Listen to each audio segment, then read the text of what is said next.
Okay, let's go. With a great of joy, we announce beginning of the first meeting for the cyclotourism development. Great all of you attend. Welcome to all. For the first time, we will have an international session in the Brazilian Cyclotourism Conference program.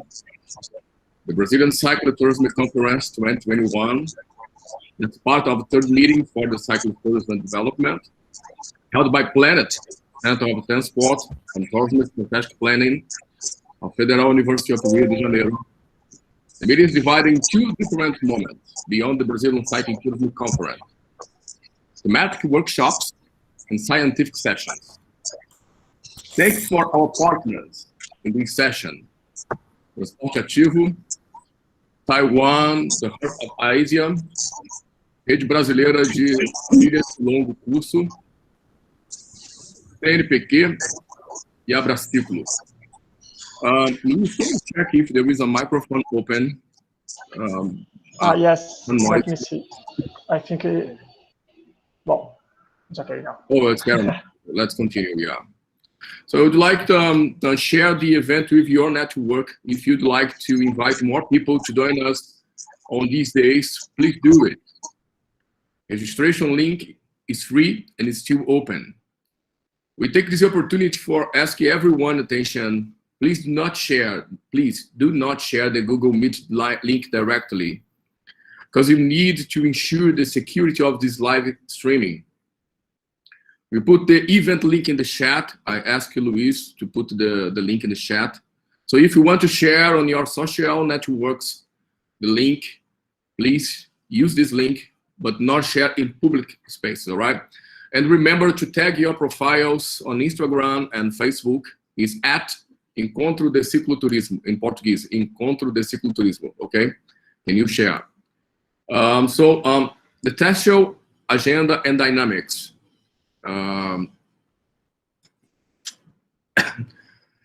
Invite the speakers according to and do not exceed the time, please, for dynamic. At the end, I will ask if you want to speak. Okay. First of all, let me check the time. It's all right, Luis. I would like to say something. Can you continue? All right. No, it's perfect. You can continue. Yes. Okay. Thank you very much. Let's go. So have time now.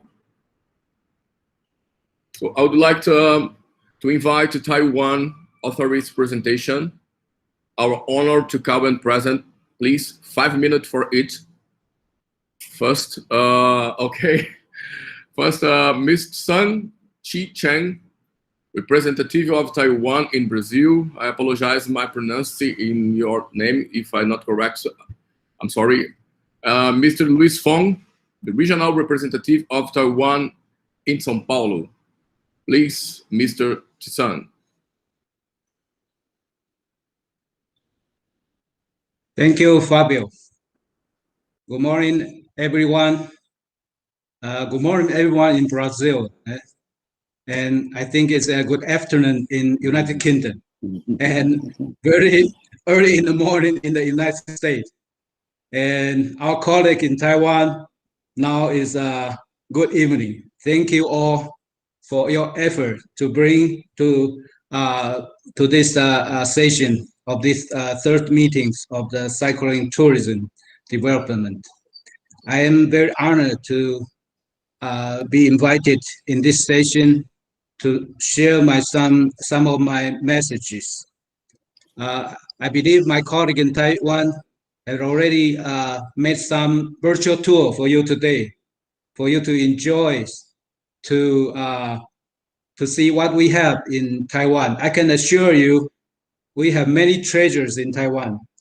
While you are cycling in Taiwan, you may find many treasures. I bring one of the treasure here today. This is buffalo, Taiwanese buffalo. Okay, this animal, if you can during your cycling in Taiwan to find one, then you are lucky. Okay, so you can, when you come back, you can buy some totoloto. Okay, this is a buffalo that significant. That's the symbol of the spirit of Taiwanese spirit of work. Okay. Well, what does this buffalo have? The buffalo, he work hard. Okay, it can carry a lot of burdens and travel very long. Okay, so that is a secret of successful of our economy in Taiwan. With this spirit of buffalo, bring Taiwan from agriculture through industry. Now we have high tech that the whole world depending on our chips, semiconductors. Okay, that is all comes from the spirit of buffalo, Taiwanese buffalo. But you will find a lot more about Taiwan in your trip to Taiwan. Even today, in the pandemic, we share this virtual tour with you. I believe that the tourism is the key to bring close together the people of the world, the people from Taiwan, from Brazil, from United Kingdom, from United States.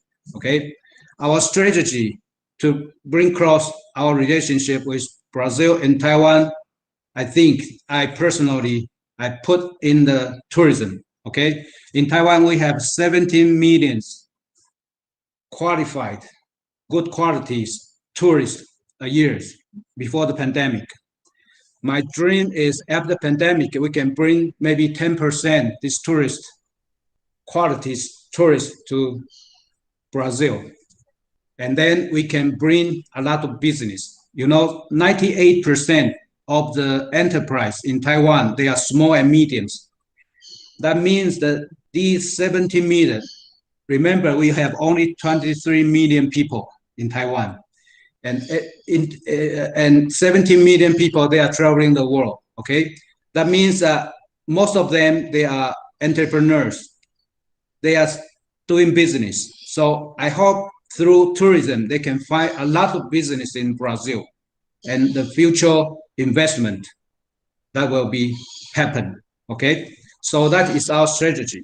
Today I won't occupy more time.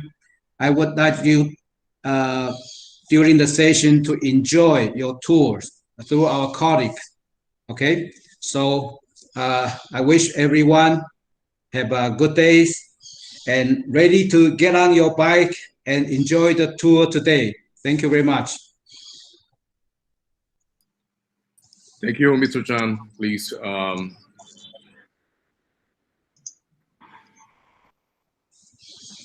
Luis Fong, are you here? Thank you, Fábio.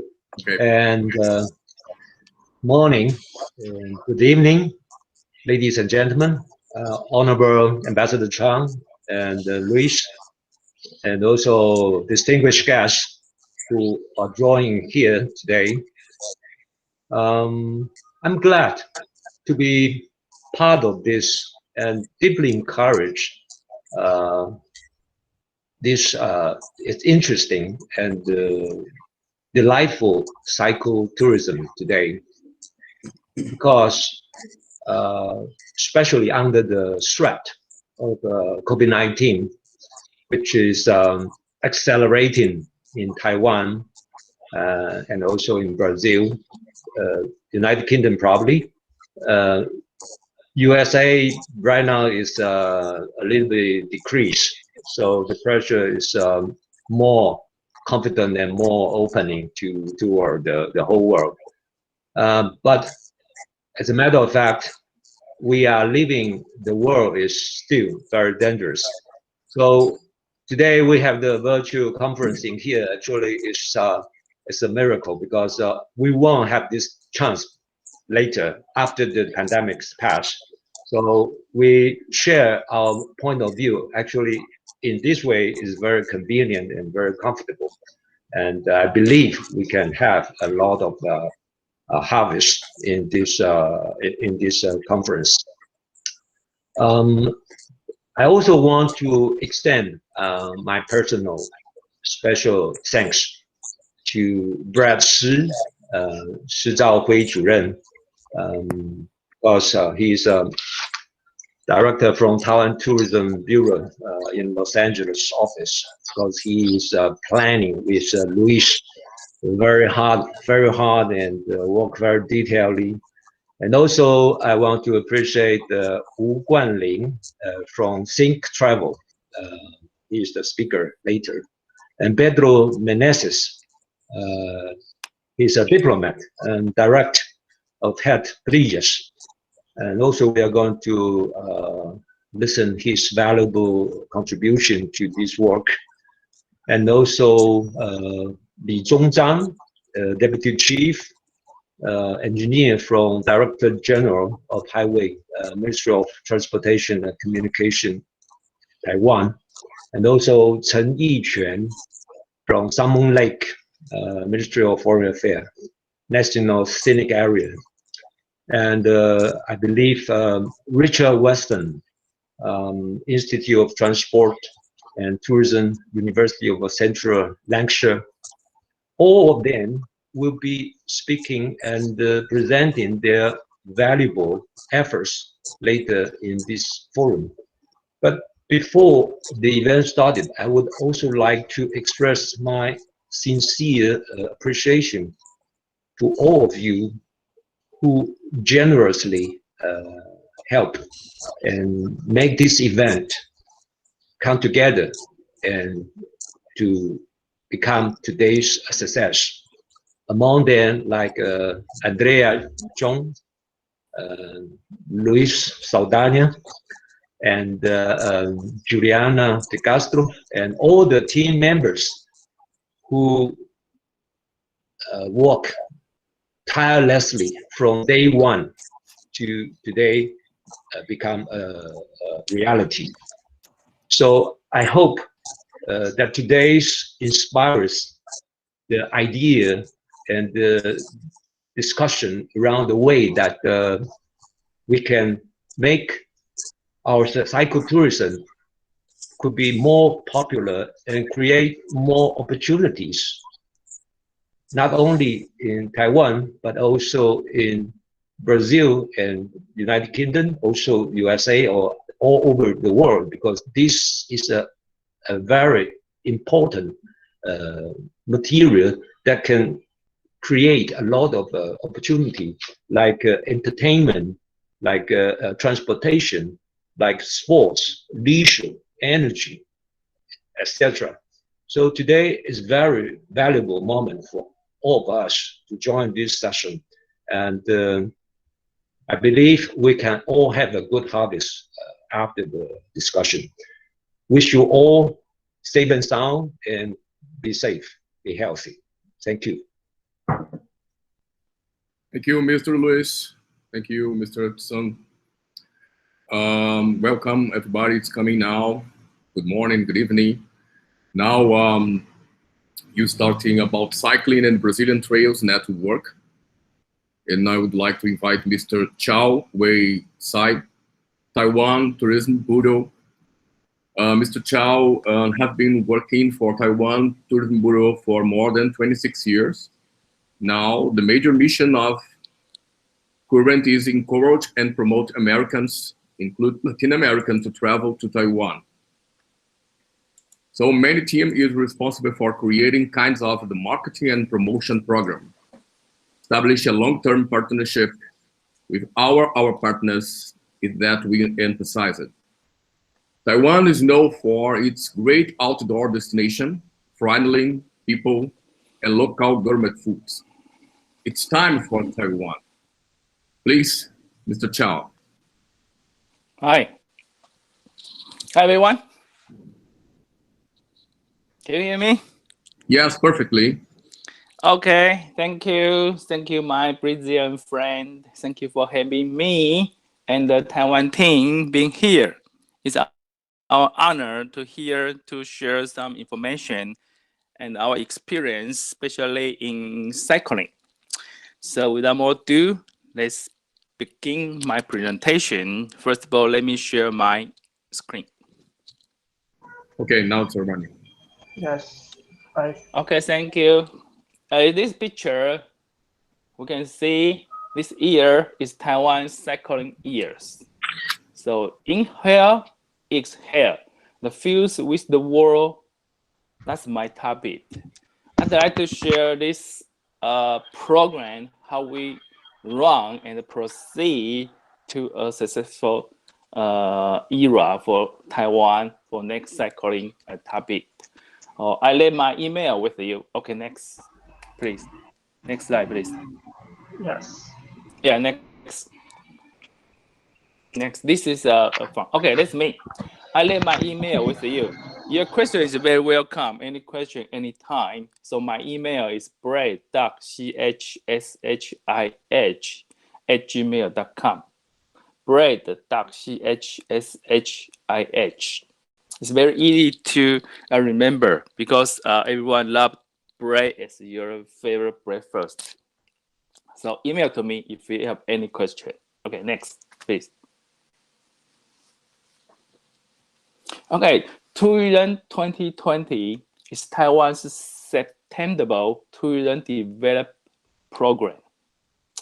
First one, Formosa, last Portugal sailor saying in the 6th century. That means Taiwan is a green, beautiful island from the eyes from Portugal sailing in the 16th century. After hard work and effort, Taiwan became a top destination in Asia, but the demand of market changed a lot and quickly. So we do a review, classify, and orientate what we have, need, and what everyone want to do in the next every 4 years. LOHAS, which means lifestyle of health and sustainable, have become popular throughout the world. Taiwan offers you a number of ways with unique Taiwanese character, cuisine, sports, leisure activities to stay healthy.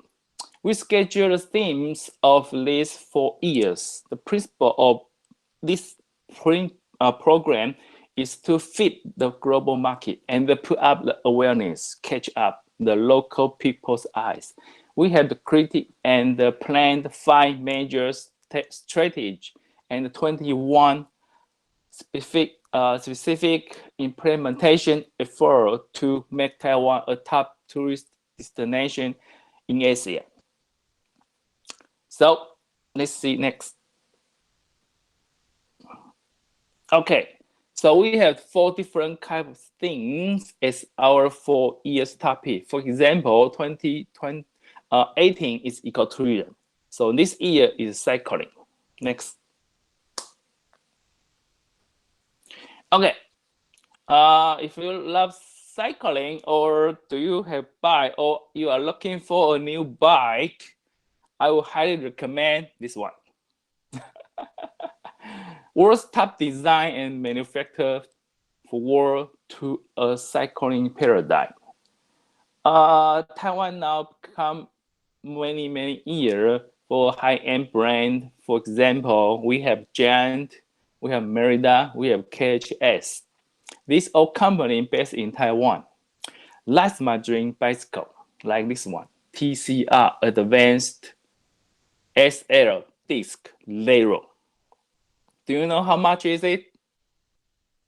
Now the price is more than, let me check, 10,000 US dollars. Can you imagine that? What a price. But remember, it's worth it. Next, please. Okay, why cycling to Taiwan? Since 2015, Taiwan government have finished totally over 4,500 miles bike paths for cycling. That's a lot. You can cycle anywhere. Taiwan cycling experience is for all travelers looking for a new healthy enhancement and an eco-friendly journey. Varied nature, the comprehensive infrastructure. I speak too fast. Infrastructure of rental and the repair facility located along the cycling routes. You will experience the convenience quality accommodation, affordable food, and the warm-hearted friendliness and hospitality of the local people.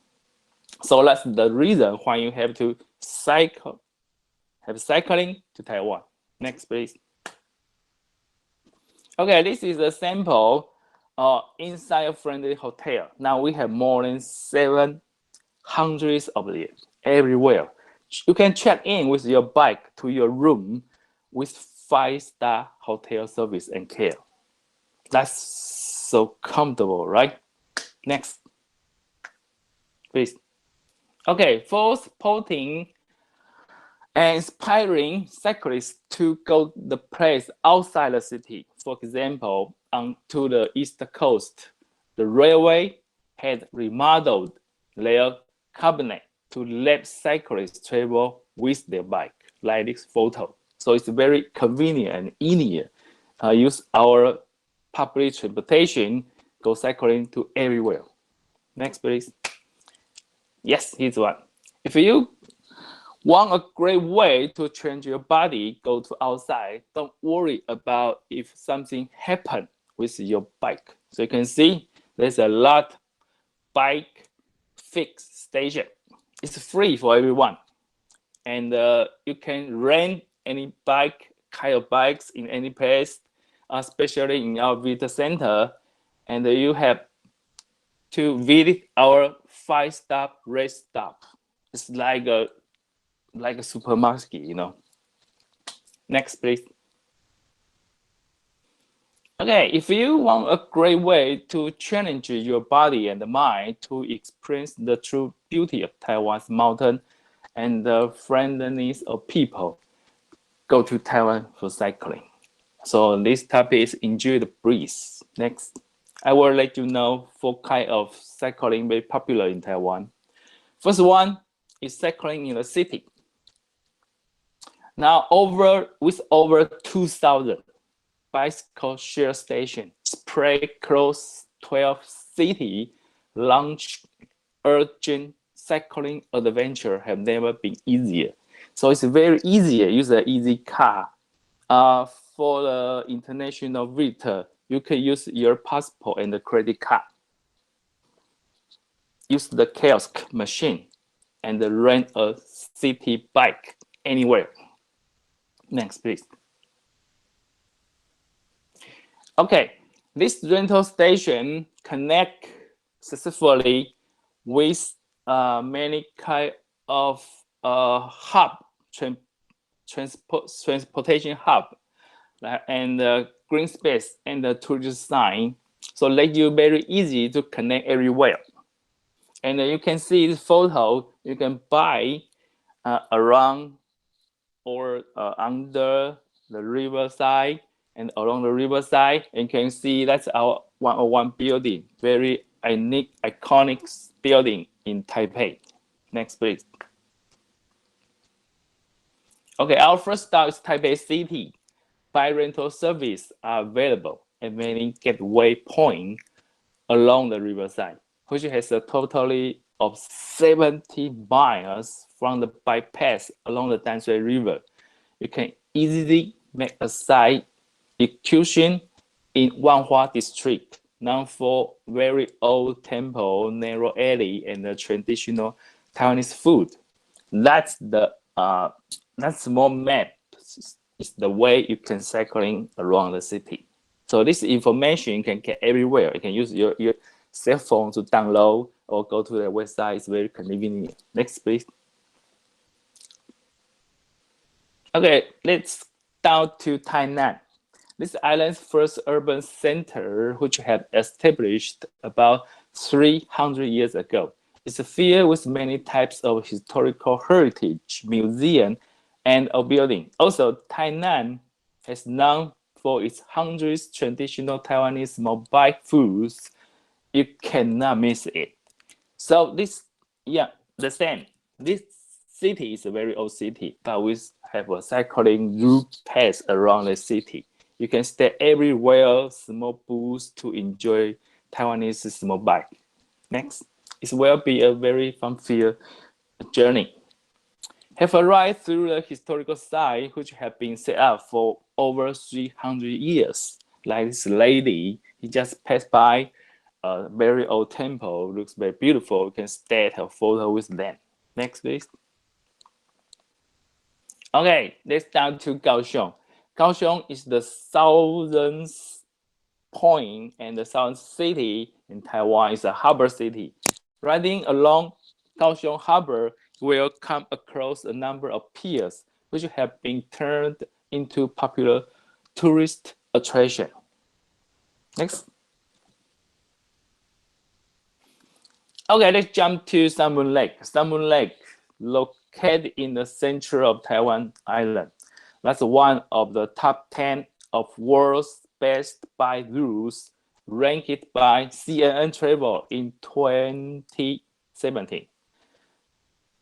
Several five-star hotels stand around the lake, and all connect to the Round Lake Cycling Route, which is about 33 kilometers. It's always an easy, comfortable, and fun-filled ride with your family. You can see, you can ride across a lake surface. It's very beautiful. That's the photo CN Travel was chosen to use at that time. Next, please. Okay, let's head to the East Coast. People say that Hualien and Taitung counties offer the island's best cycling. Yes, it is. The East Rift Valley is a source of high-quality rice and the most beautiful paddy field scenery. Take a deep breath. You can smell a special rice field flavor. You will never be forgotten. That's so beautiful. Next, please. Okay, have a ride in the countryside with your family to create an unforgettable travel memory. This photo was photoed in Taichung City, along a tree, and that's a lot of shade, so you don't worry about the sunshine is too strong. You can hurt your skin. No. Next, please. Okay, my favorite trip is to have a ride to Pingtung. Pingtung is Taiwan's southernmost county. Dapeng Bay, that bay, the main name of this bay is the lagoon. You can do cycling, jogging, or walking around the lagoon. The length is about 13 kilometers. Enjoy the heat and the sunshine of Taiwan. Next, please. Okay, if you like cycling very much, my favorite trip is to have a ride around the Taiwan Island. A short vision of the trip, calculate you need about 9 to 12 days. It's about 900 kilometers. Sure, you can slow down. It's not a race. Just pick up some section. Combine with railway or metro to make it easier around this island. Next, please. Okay, each year from October to November, Taiwan's Tourism Bureau and the local government will host several kinds of events to encourage people to get involved and attract global travelers to join us. That's a photo in Sun Moon Lake, the special event hosted for the kids. You can see it. That's a very fun family memory and this event. Next. Okay, if you are good at cycling, we have a King of Mountain challenge. You can see this race was hosted in Taiwan Gorge National Park. From 0 to more than 3,000 meters high, the total length is about 110 kilometer ride. It's an international race reserved for 80 riders. Rider starting at a sea level, right up directly over 100 kilometers and go up through the Taiwan National Park. The race ends at a far up here named Wooden Pass, Taiwan's highest low point at over 300,000 meters high. This competition attracts hundreds of 80 riders from all over the world each year. It's really tough and difficult. If you are not very good at cycling, do not try it. Just go enjoy our event in a local area, or for example, Summer Lake. But actually, if you want to experience the really mountain experience, join us. Next.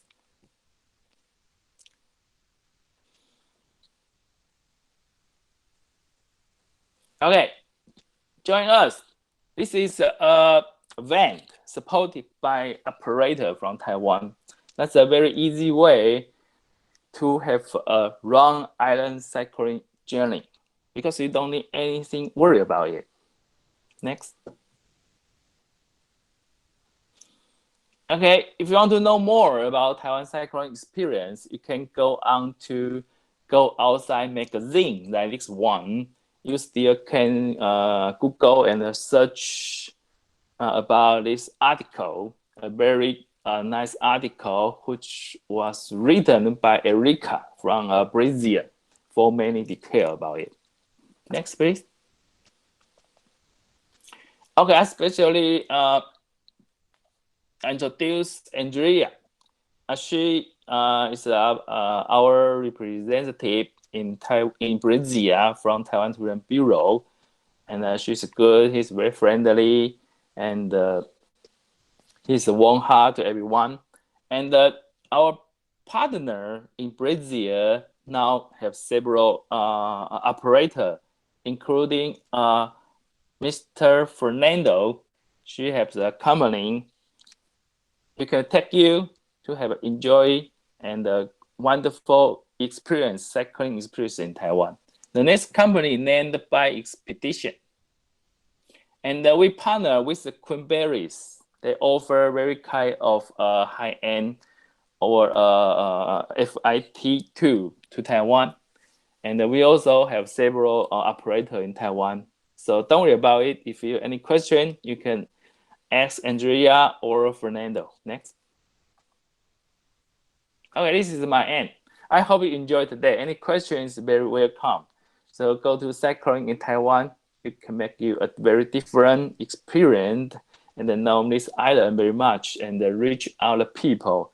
And don't forget our very traditional mobile food. Okay, you can join us with our Facebook or our IG. That's our account over there. Thank you, everyone. Bye-bye.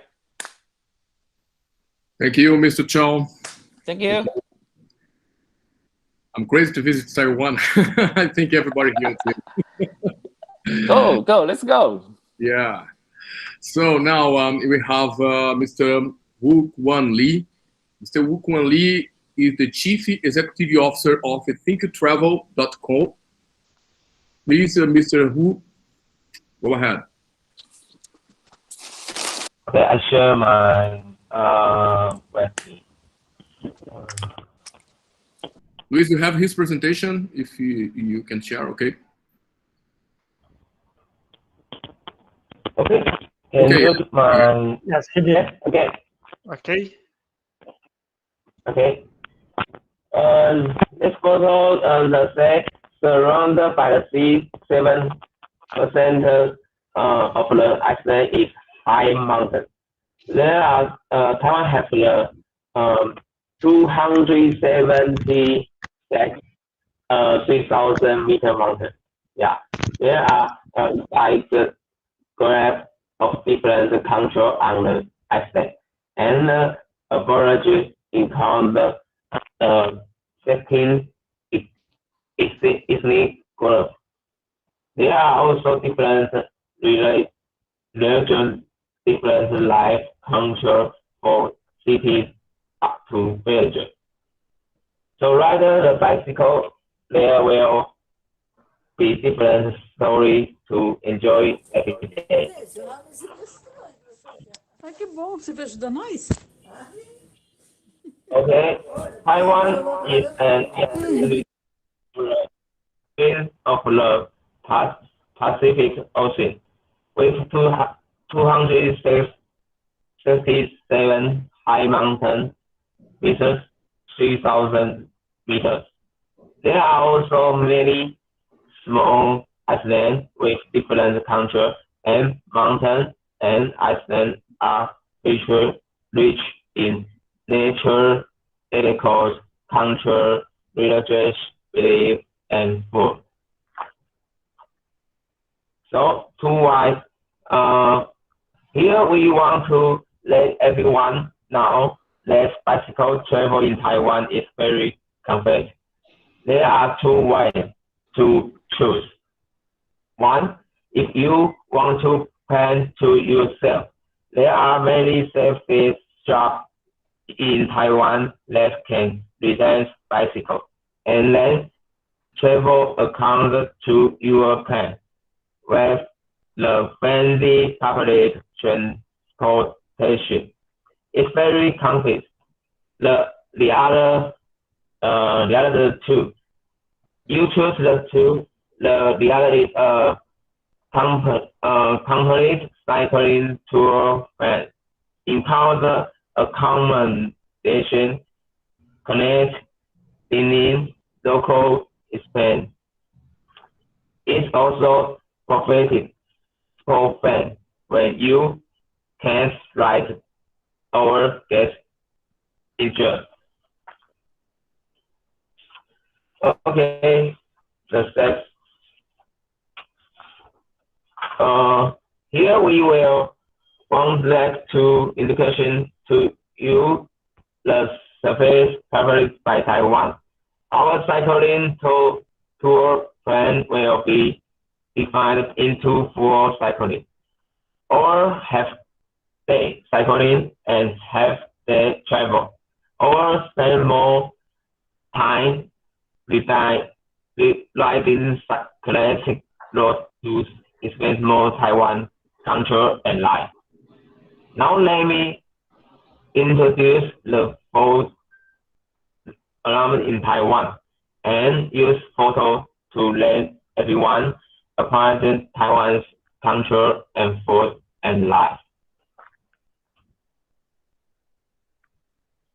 Okay, this service commands of our bicycle tourist destination. You do not need to bring a bicycle to Taiwan. Yeah, we will place it in case the heaven. We will plan according to different interests and choose different hotel and meal. Okay, this is a formation arrangement of our bicycle tour service. This is a bicycle landed in the front, one at the end, and one support fan. Sometimes it's very more people. We will the 2 fan or the support fan. Okay, in Taiwan bicycle tour service, the bicycle can be placed on the roof of the support fan. Yeah. And take you to enjoy different cuisines from all of Taiwan. And choose our accountants will give the priority to bicycle-friendly hotels because their or public spaces are suitable for parking, and of course they also have comfortable spa or sauna. Okay, the common bicycle tourist system. I want everyone to understand that in our plan, there will be service in the elephant. Have the music, culture, nature, food, and religion. No matter which you are in, you will not only see and or you eyes, your mouth, ears, and north. This is also hands on to get to know Taiwan. Okay, first, Central Taiwan has the longest living in Taiwan. Yeah. Orange for the highest point of Taiwan's highway. The roads here include Sun Lake and Hehuan Mountain and in here. Okay, we look Hehuan Mountain cycling tour. You can look at the photo. It's Hehuan Mountain, the lowest highest point of Taiwan highway. It's 3,275 meters above the sea level. It will snow in winter. Even in summer, it's very cold. It is about 50 kilometers for the township under the mountain. By the way, between the Sun Lake and Hehuan Mountain, there are a lot of Taiwanese tea and craft beer.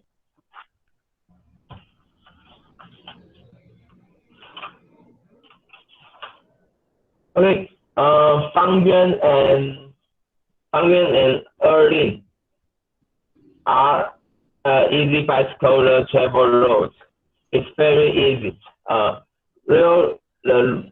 ruling countries, there are center oldest house in Taiwan, and very traditional Taiwanese life is a place where wine is made in Taiwan, and the place where oyster and proceed, you can taste seafood and wine in here. Okay, the Wujie, Taiwan will tell you. Okay. This is my favorite cycling road. You will ride your bike across the creek. Don't worry. If you know the package is not very good, we have a very good coach and guide. Enjoy the climbing by caused by sand in Taiwan. It's because of the earthquake in Taiwan. The stone of the climb is very beautiful. Wujie is an adventure travel, rather less only available in winter and spring. Because it is the rest available, it is a classic cycling road in Taiwan, and it is an off-road. Every year, people from many different countries ride a bicycle here, including many Taiwanese people.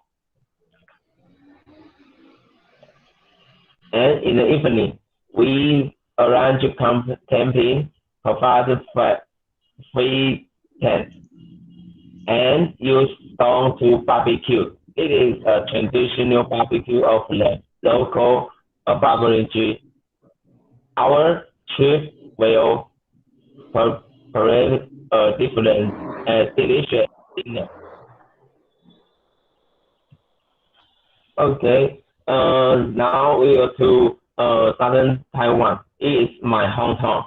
Yeah, and I know it's very important. Well, it has Kaohsiung, the second largest city in Taiwan, and Tainan is oldest city in Taiwan, with history has 400 years.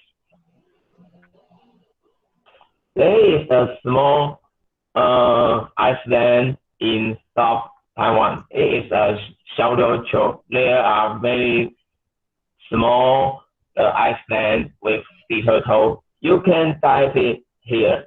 It is easy to look at sea turtle. The island is very small, just 2 days or 1 night. The other is the Henchen, as now as canteen, where there are white sika deer, buffalo, goiter, and beautiful feminine life. Okay, this Tainan food, and Taiwanese will tell you that they are going to Tainan for food.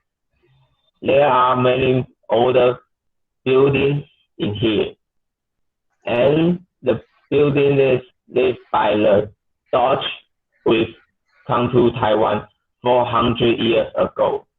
In Kaohsiung and Tainan, you have to slow down.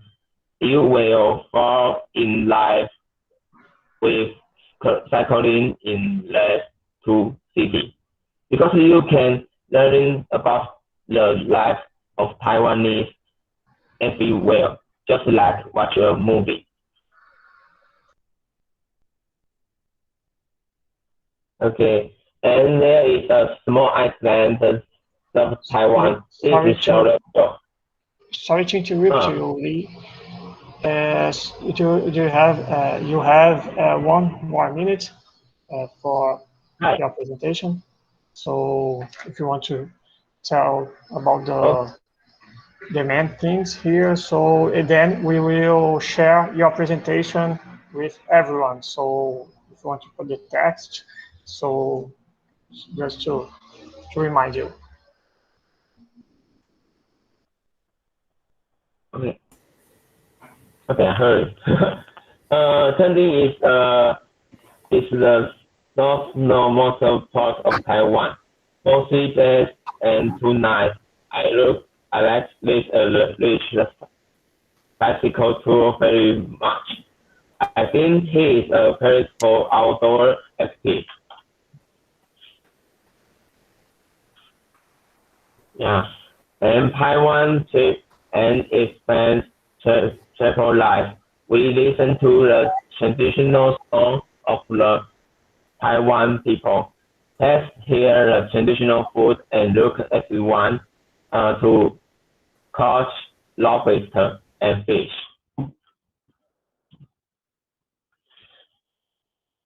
And there are also arranged for different diving across beach dinner party and watch white sky beer. Stay in bicycle-friendly hotel with the sauna and swimming pool.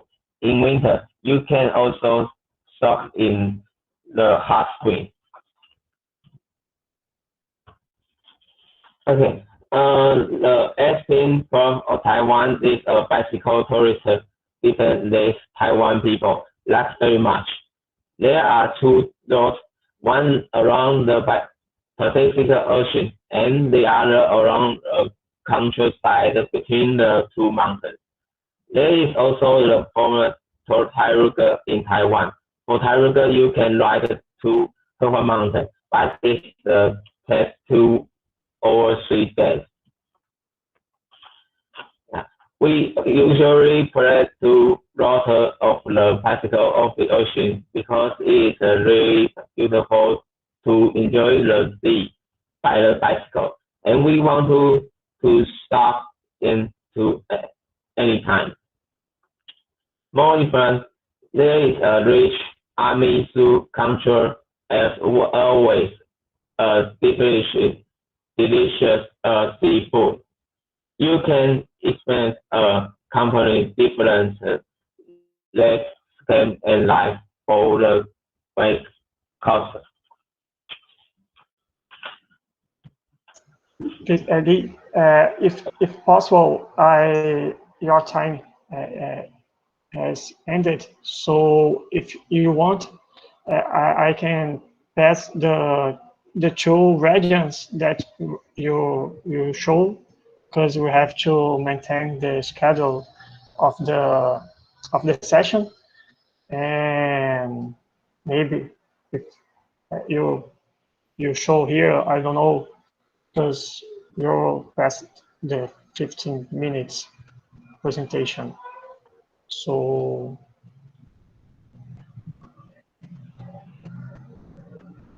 iPhone. Please, it's Fábio speaking here, right? So, can you give me one more time? Can you give me 1 minute more? Okay. To finish his presentation, and then you go to the next, all right? Okay. Mr. Li, please, you have 1 more minute to finish your presentation. Then you have to pass to Pedro Menezes, all right? Can you confirm, Luis, is possible 1 minute more? Okay. Did you understand us? Okay, 1 minute more to finish, then you pass to Pedro, all right? 再1分钟，再1分钟结束。 Thank you for your comprehension. Okay, thank you, Luis. Thank you, Mr. Li. Go ahead, please. Okay. Wait. It's well finished. Okay. You can look at the photo. Okay. Okay. We will finish and wait me. Okay. The arrangement of the 2 days and 1 night have been very hard. I can say there is around here after reading the bike every day. You can enjoy the delicious food and comfortable hot spring without for between hot spring. Beto hot spring, Jinshan hot spring, and Fulong Ocean hot spring, Josh hot spring to throughout cold spring. The Taiwanese rice prepared here is very delicious, as well as local fruit, vegetable, and seafood.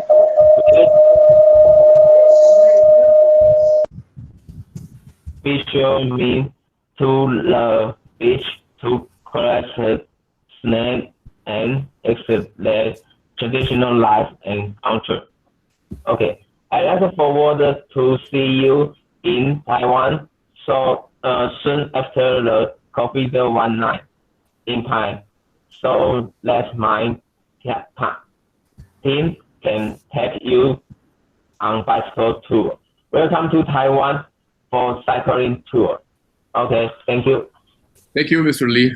I think many people are interested in cycling in Taiwan. Our road and tourism infrastructure that was shown here are perfectly, yeah. Thank you for sharing us these pictures and your presentation. Now, I would like to introduce Pedro Menezes. It's good to see you, Pedro Menezes, again, to talk about cycling and Brazilian Trail Network. Pedro is a diplomat and member of the Protect Areas Commission of the International Union for Conservation of Nature. Pedro is director of the Brazilian Trails Network and director of the World Trails Network. Welcome, Pedro. Good morning. Hello, it's a pleasure to be here. I am of an age when Taiwan was known in Brazil by its name in Portuguese, Formosa, meaning the beautiful island. It was great to see all these pictures and to acknowledge how beautiful it really is. Congratulations for the presentations on Taiwan. I will share with you, or try to share with you, my presentation. Is it there? Can you see it? Yes. You can. All right. So I have 15 minutes. Is that right?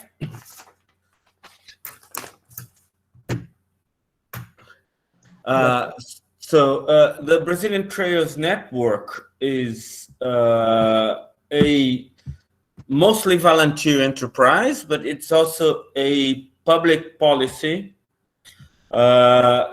which is captained by the Ministry of the Environment, the Ministry of Tourism, and ICMB, or Brazil National Parks. It is a trail system, so it's not a bunch of disconnected trails, but it is a system of trails which means that they eventually will all interconnect one with the other, making a true trails network, as if you had a road network. It is inspired on the North American trail system. As you can see, trails interconnect, but they all have a feature that is common to all of them, which is the signage. Signage is consistent throughout for several reasons. One of them is to maintain connectivity all along the system. So you learned how the signage functions, let's say, in southern Texas, and then you can hike or cycle in northern Ohio, and you will follow the same principles of guidance and signage. The other main reason is to create a strong identity for the American National Trails. So you've seen one signage or a picture of one sign.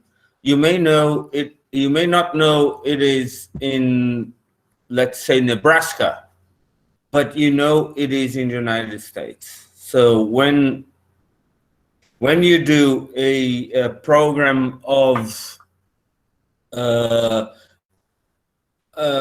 showing a trail in an international fair, with one, you are actually making publicity for all of them.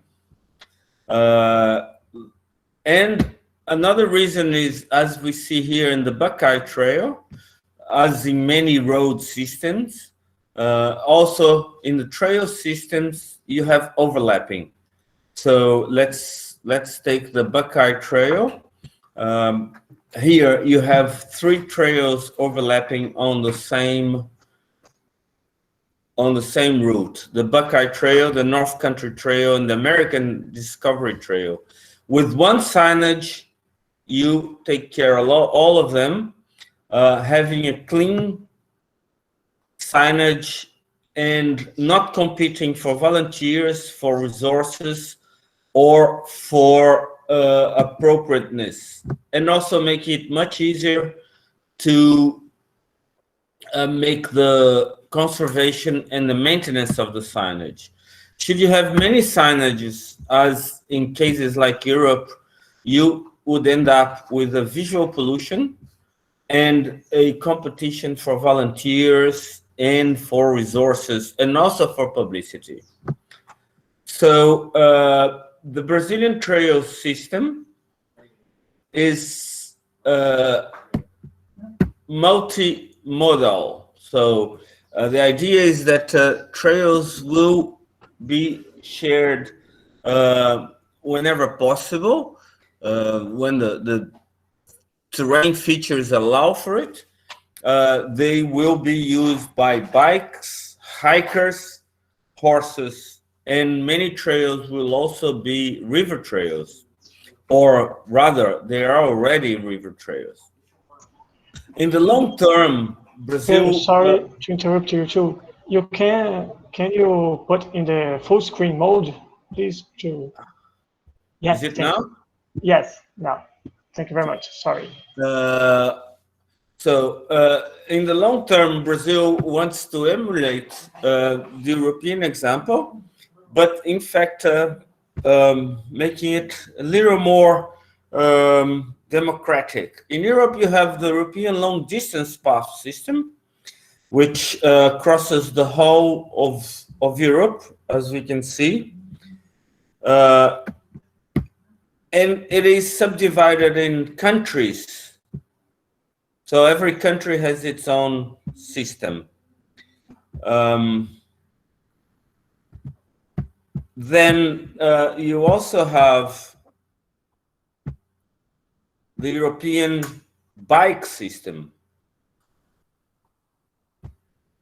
which is made up of 19 trans-European cycle paths amounting to almost 90,000 kilometers of bike paths. Since our trails will mostly be shared or are already mostly shared, we are putting together both concepts in just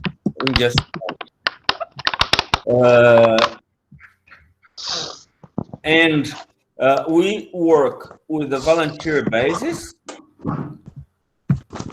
which at the beginning we are working with 4 national trails made up of smaller trails, in which situation a regional trail will finish at the exact point where the next regional trail will start. In that way, take for instance the coastal trail, the Oiapoque Barra do Chuí trail, which is about 10,000 kilometers. It's made up of the Rota dos Faróis with 300 kilometers, where it ends the Caminho das Araucárias begins. Where Caminho das Araucárias begins, ends the whale route begins with another 200 kilometers, so on and so forth. And why is it designed that way? Because in our years of study, we've come up with the reality that most tourists, when they do a trail on a holiday, they want to finish it. So one thing is to travel abroad, to bike 800 kilometers, and to go home and gather your friends and say, oh, I've biked 800 kilometers this holiday. And then your friends ask, well, but what have you achieved? And you say, oh, I've made 1/10 of an 8,000 kilometer trail. The other thing is you bike 800 kilometers and you've completed a trail, and you buy a t-shirt, you buy a hat, you buy a book, you get a certificate. You can still bike a 10,000 kilometer trail, but as a collection of trails that interconnect with each other.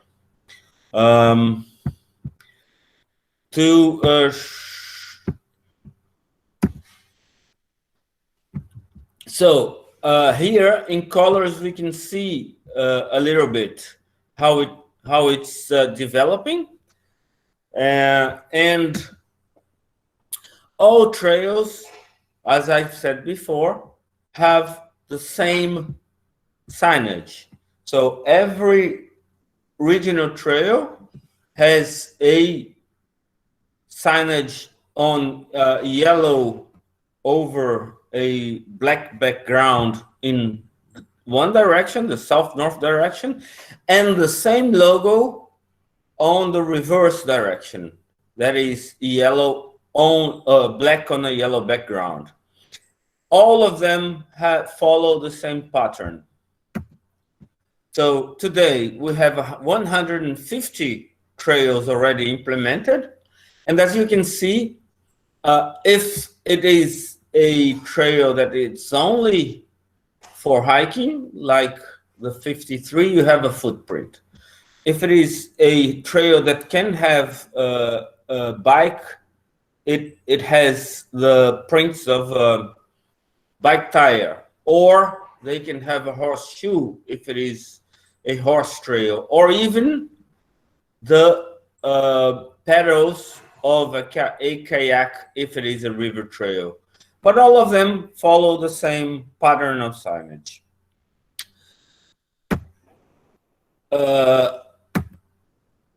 So how we create a national trail? A national trail is first thought out as a trail linking 2 points. Then we inventory the local already existing trails. And then we put signage on them. and they may function as individual trails with individual governance bodies and individual strategies of marketing. But as time goes by, we are filling the gaps with new trails. And as they connect to each other, we have a national trail that may be, and usually is, the result of the adding up of several regional trails, let's say 10 or 12 regional trails that together form a national trail. To give you an example, how we are implementing the Caminho dos Goiáses.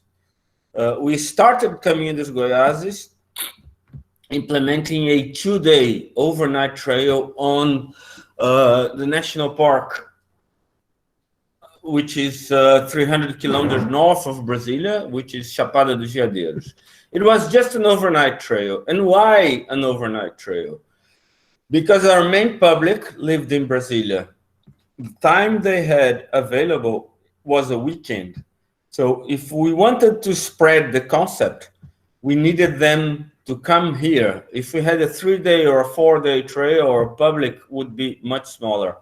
Once the concept was established, then we started implementing in the federal district the Trilha União, which is a bike trail and also a hiking trail. It is jointly shared, and you can enter and close the presentation, showing one example that we had here, close to the region that he brought, that the Center-West Brazil. I will just show that, and then we'll continue with the next session. Sorry about the problem. I don't know what happened. So I will just try to show one example that we have with the multimodal case inside the Brazilian Trail Network. So just show for all the Taiwanese representative here that we have some case about the psychotourism in the, I don't know if you have either. Here we have these cases. Cora, Caminhos de Cora is a case that we have that already used inside the Brazilian Trail Network, the cycling mode of travel. So we have other ones. So, but at first I put here because it was in the image. So then I can put here the link for you. You can see better. We have other in São Paulo, Minas, and the South region too.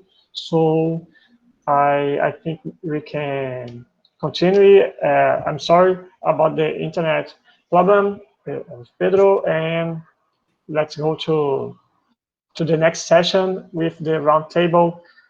Please, Fábio, let's continue the presentations. I think now we have everyone here. Okay, let's go, Luis. Unfortunately, there's a sound. Unfortunately, Pedro not come back. But let's continue now. Starting the roundtable, cycling through cities and parks. And we would like to invite the chair, Thiago, Allis.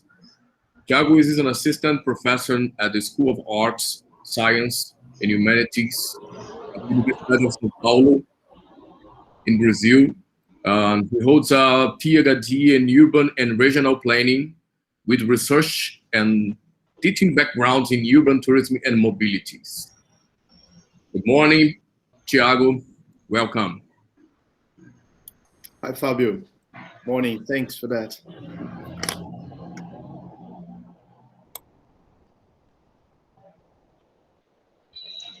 Would like to invite Mr.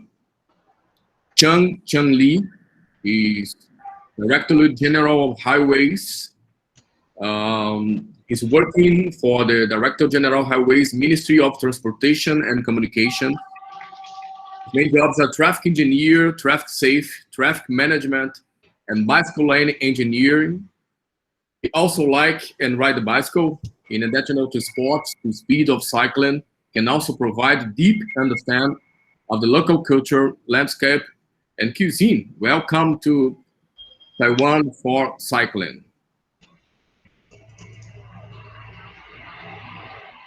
Good morning, Mr. Chung-Chang Li. Okay. Now,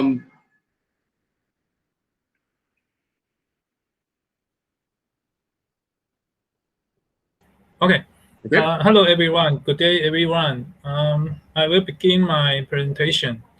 Do you see my slide? Do you see my slide? Okay. I will begin. Taiwan's four seasons are full of the beautiful scenery, with a complete highway network, where the beaches or the mountains can easily be closed. Such a great view, driving is too fast, and walking is too slow. The cycling experience is just right. Our government realized the need and start promote the National System of Bicycle Route Network Construction Plan systematically from 2009. I am the Chung-Chang. I work at the Directorate General of Highway Ministry of Transportation and Communication. Okay. I am honored to participate in this project. Now I will brief the planning and construction and the management of cycling route around this island of Taiwan. And this is the content of the briefing. All we know, the cycling is health beneficial, environment protecting, and easy and convenience, and economical. And more people in Taiwan agree this concept. Therefore, there are more and more cycling activities, and they are generally liked. We have about 10.16 million bicycles in Taiwan. About every 2 people have one. Approximately 5.11 million people over the age of 12 often ride bicycles.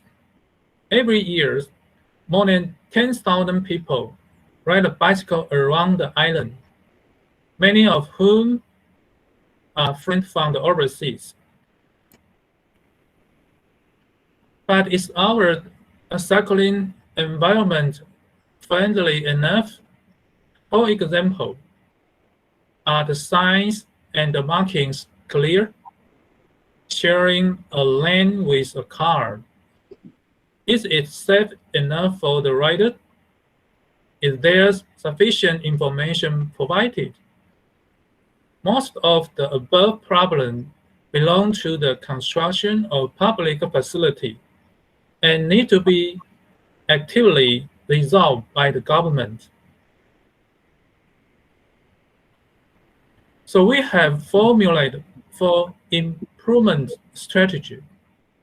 Those are route planning, provide a friendly cycling environment, improve the sign and the markings to guide the rider, and improve the safety of the cycling. Taiwanese always say the people in Taiwan have to do 3 things in life. One is to climb the Yushan. This is the highest mountain in Taiwan. The other is to swim across the Salmon Lake. And the third is to ride a bicycle around the island. Therefore, central and the local government cooperate to plan and build the #1 bicycle route around this island and the 25 branch routes from 2015 to 2018.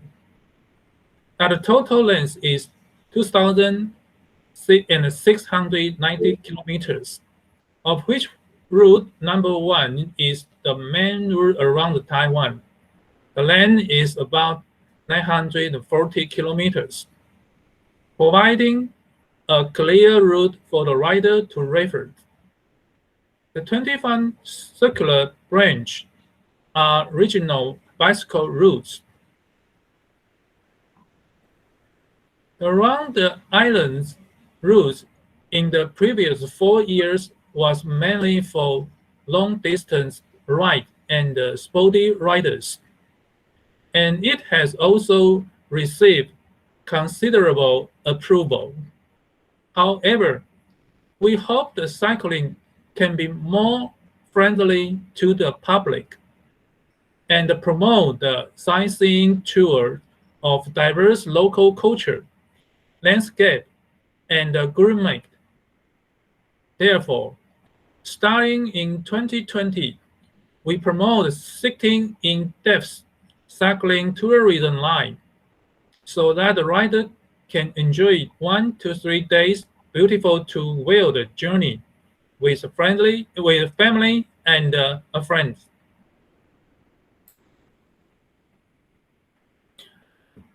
Provide a friendly cycling environment compared with other mode of transportation. Cycling is a disadvantaged ethnic group. In addition, the huge gap in the speech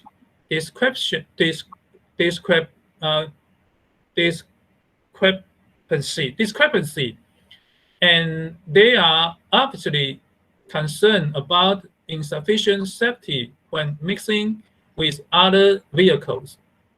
So we adopt a diversion approach.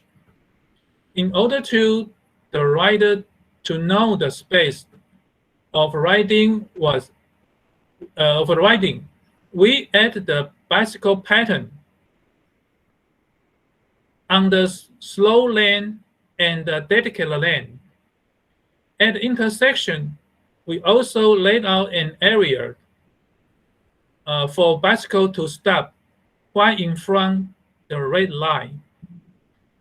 These small changes were satisfied by 81.2% of the riders.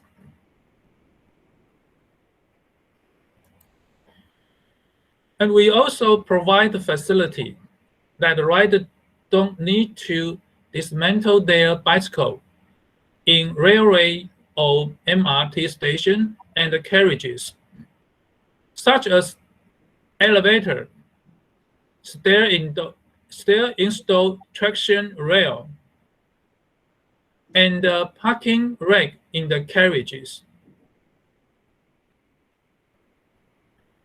The rider need most clear guidance information to increase their sense of safety. Therefore, clear sign and markings are very important.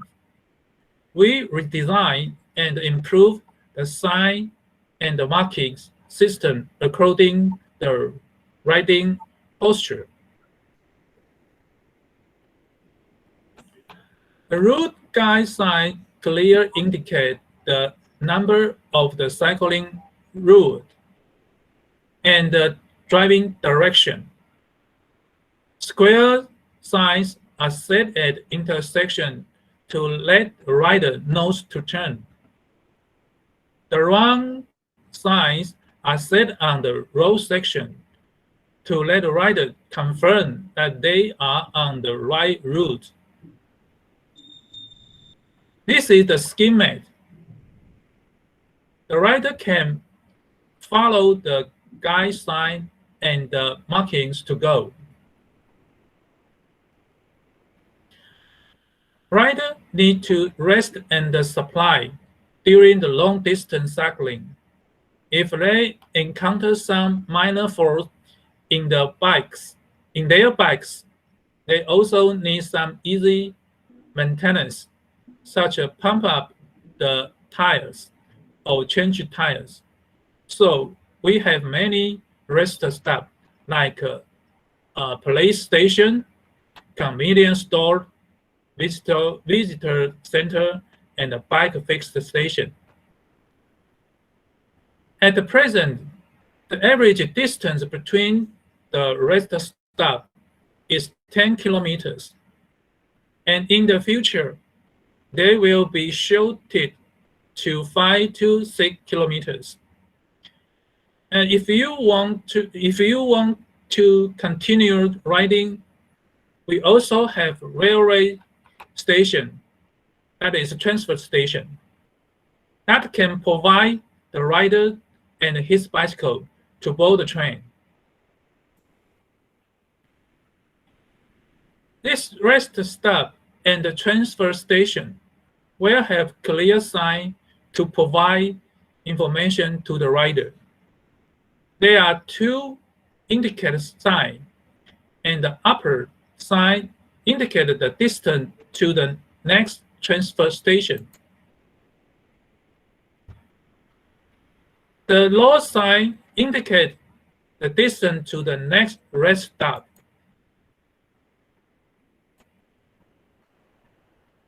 In addition to the sign, we also set up guide marking on the road section and the intersection to minimize the chance of rider taking the wrong way and getting lost.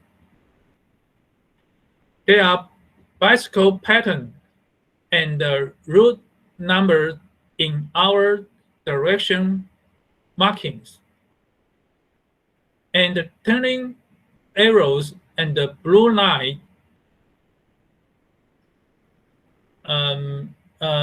will be at where the intersection. Rider will not get lost as long as they ride along the markings. Same with the sign, we also have indication markings for the rest stop and the transfer stations.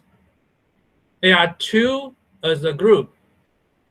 The front marking indicate the distance to next transfer station, and the rear indicate the distance to the next rest stop.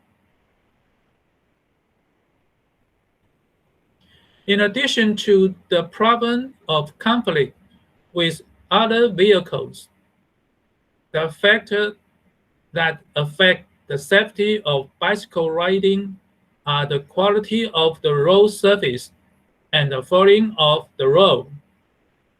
Therefore, we increase the height of the roadside barrier on the mountain road and the bridges to 120 centimeters to 140 centimeters, and cover the side ditch,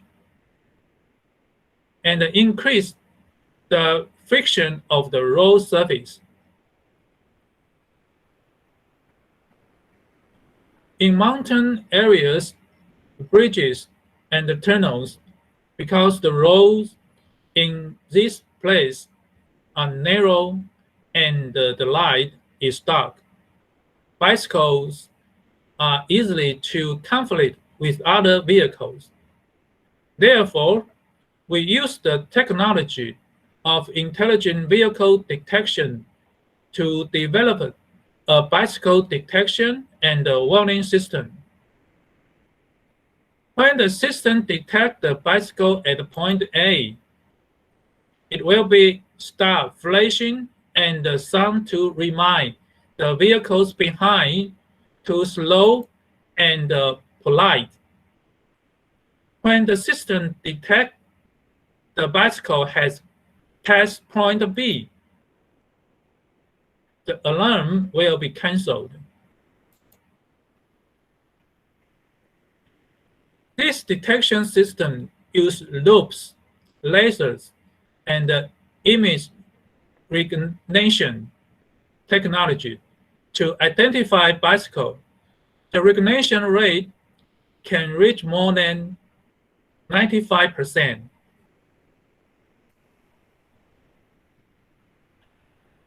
By 2021, we will complete more than 5,000 kilometers of bicycle routes in Taiwan, and will have 18 transportation and more than 413 rest stops, and we have 50 bike fix stations. Input sign and markings over 2,500 kilometers, and more than 45 smart bicycle detection systems. We will continue to expand this equipment to provide a better cycling environment and service. Finally, everyone is very welcome to Taiwan for cycling, and thank you so much for listening. Thank you so much. It's, I think everybody is crazy to drive to Taiwan to discover the things in Taiwan. Thanks for sharing with us. Now, I would like to invite Mr. Chen. Mr. Chen from Sun Moon Lake National Science Area Management Tourism Bureau. He's been working at the Sun Moon Lake National for 16 years. At his first 10 years, he belonged to managed section and became the chief of this section. Have a lot of experience with behaviors and the need of tourists and cyclists. Furthermore, he can share stories about the design and construction and management of every bicycle route in Sun Moon Lake. Welcome, Mr. Chen. Okay, thank you, everyone.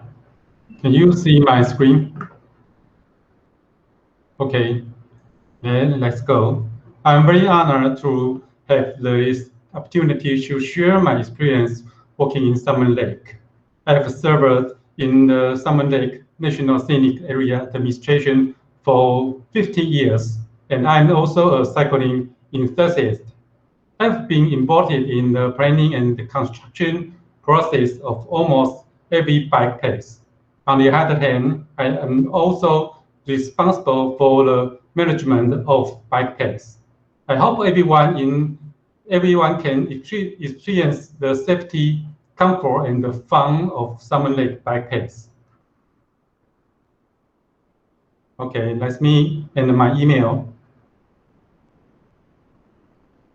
We say Salmon Lake. Before starting, I must introduce Salmon Lake first. Our common slogan is Taiwan, the heart of Asia. And I have to say, Salmon Lake can also be said to be the heart of Taiwan. Please let me mention the reason later. Taiwan is located at the heart of Asia, and neighboring Asia countries include Japan, South Korea, Philippines, and China. I know that many people may confuse Taiwan with Thailand because of the pronunciation. There are many differences between these two countries, but the biggest thing in common is that the milk tea in both countries are popular and delicious.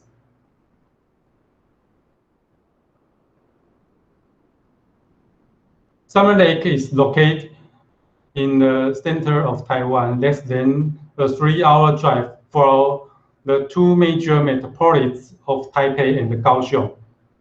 And I say that Salmon Lake is the heart of Taiwan has another meaning. Salmon Lake is the most important reservoir and hydroelectric power plant in Taiwan. And it is also the largest pump storage power plant in Asia. The power plant is open to visit, and many tourists make a special trip to appreciate the magnificence of the project. The name of Salmon Lake comes from the shape, with the shape of the sun on the east and the shape of the moon on the west. Salmon Lake has the complete highway around the lake with the total length about 29 kilometers. It takes about 90 to 120 minutes to ride a bicycle. There are some up and down slopes, which is a slightly challenged route.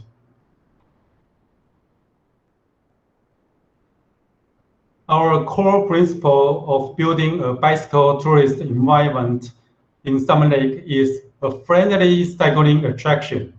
A friendly environment suitable for everyone, whether it's leisure or exercise, single or group, ordinary people or people with disabilities, locals or foreigners. Bring your own bike or rent a bike, all can be satisfied.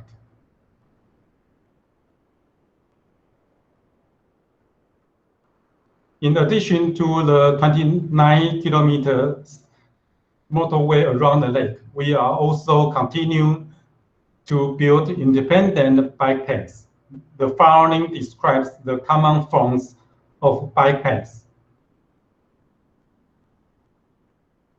The first form is the shoulder. Use the low shoulder directly as the bike path. We can see that the bike path in the photo is not fenced. This is to maintain the beauty of the landscape. Yeah, this is another picture. The location is Shui Dam, which is direct use as the road and the bike path on the dam body of the reservoir.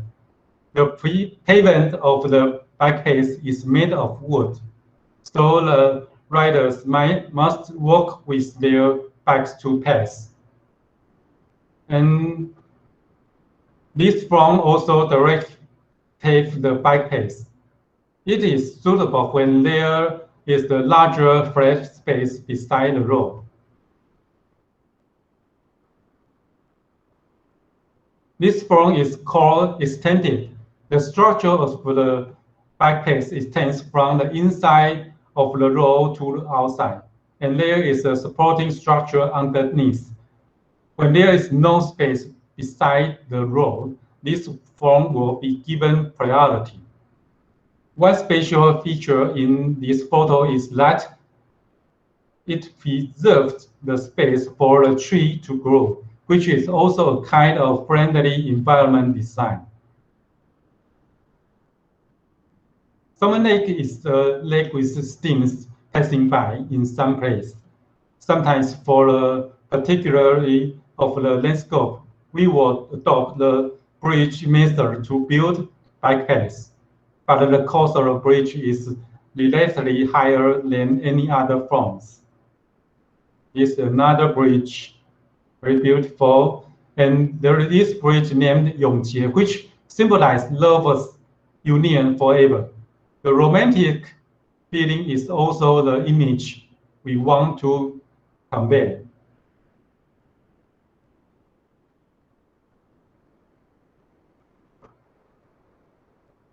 Okay, the last one is an elevated road, which is freestanding but cheaper than bridge. We are often used to create a feeling of riding on the water, which will bring more experience to tourists. Yeah, this beautiful picture. This is another angle of the previous bike path. This beautiful scenery is also one of the reasons why the Salmon Lake bike path was stated by CNN Go as one of the top 10 most beautiful bike paths in the world. This kind of independent, elevated bike path is very safe and doesn't cause much disturbance to the land. It is very popular with tourists, whether walking or cycling, people like it, but the cost is slightly higher. And next, let me introduce the characteristics of the Salmon Lake bike path. The feature of the characteristics include enhancing the overall image, enhancing user recognition, and enhancing the efficiency of maintenance and the management. The standard Salmon Lake bike path has these characteristics: wooden armrests, green railing, and the red brick edge, and the cement pavement. The rest area is also one of the important elements of the bike path. In addition to the general rest area, we will also create a rest area with bright spots. This picture is a small square, which is also very suitable for tourists to take pictures and check in. This is an building platform. Because of the suspension bridge structure, visitors will feel some shaking and maybe some terrified, and can enjoy the 270 degrees lake view. It's another angle. And this is a photo I took with the drone. It's an amazing spot. Along the bike path, we also set up simple bicycle racks in resting areas. Simple rest tables and chairs. The top priority of these three furniture is safety. So the structure must be simple, not easy to be damaged, and reduce maintenance costs.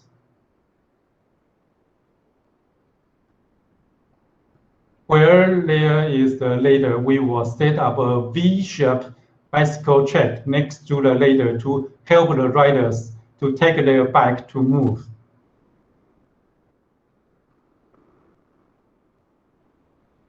On motorways, we also set up warning signs on dangerous sections to remind riders to test the brakes in advance.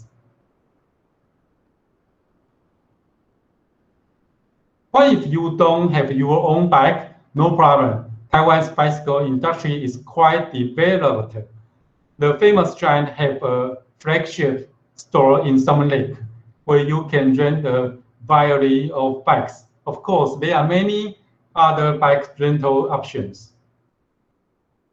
And rent a bike, whatever it is, a parent-child bike, an electric bike, or a professional bike, it can be rented at a rate of 20 to 40 real per hour. And $1 US is about 5 real.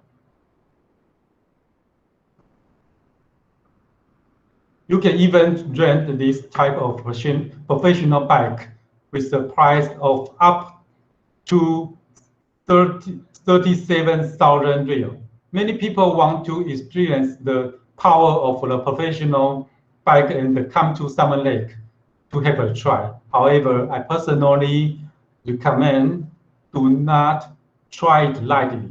Once you have ridden a premium bike, you will be difficult to go back and ride your old bike, right? After completing the Salmon Lake challenge, you will also receive a certificate. This is also an important way to experience a bicycle tour. And most of those who complete it will show off and share the wonderful riding experience on social media, attracting more people to experience it. We also have a Salmon Lake Pass, which ranges from 86 to 160 real, depending on the means of transportation included, which is about 60 to 30% off. Among them, lake tour bus and yacht can also carry bicycles. In addition, Salmon Lake has bicycles, yachts, and cable cars. We also call it a 3D tour, which is also rare in the world. Salmon Lake is also an important venue for sports events in Taiwan. Taiwan Day is held every November, inviting the whole world to participate in various cycling activities, include the kid activities.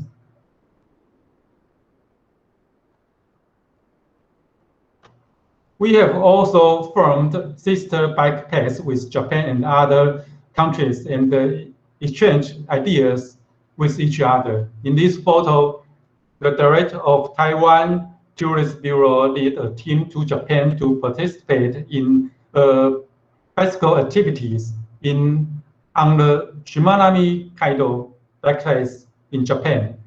We also hope to promote bicycle tourism with more countries. And next, I will introduce Taiwan's efforts in epidemic prevention. Although Taiwan has achieved very good results in 2020, but due to being too complacent and some aircraft crew members failing to comply with the regulations, Taiwan also entered the community infection stage in May 2021. This is currently on the third level of alarm, and many activities have been stopped. I'm so sad.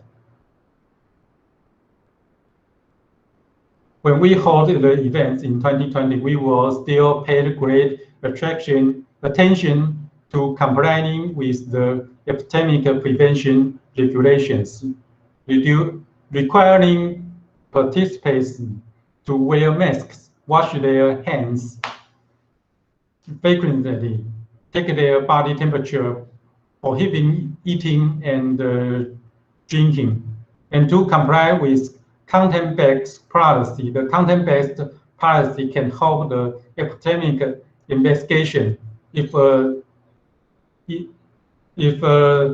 diagnosed enters the event and warn all participants. I used the Google Sheet service at the beginning, and the participants only need to scan QR code to complete the registration. And this is the body temperature measuring station and the entrance of the activity.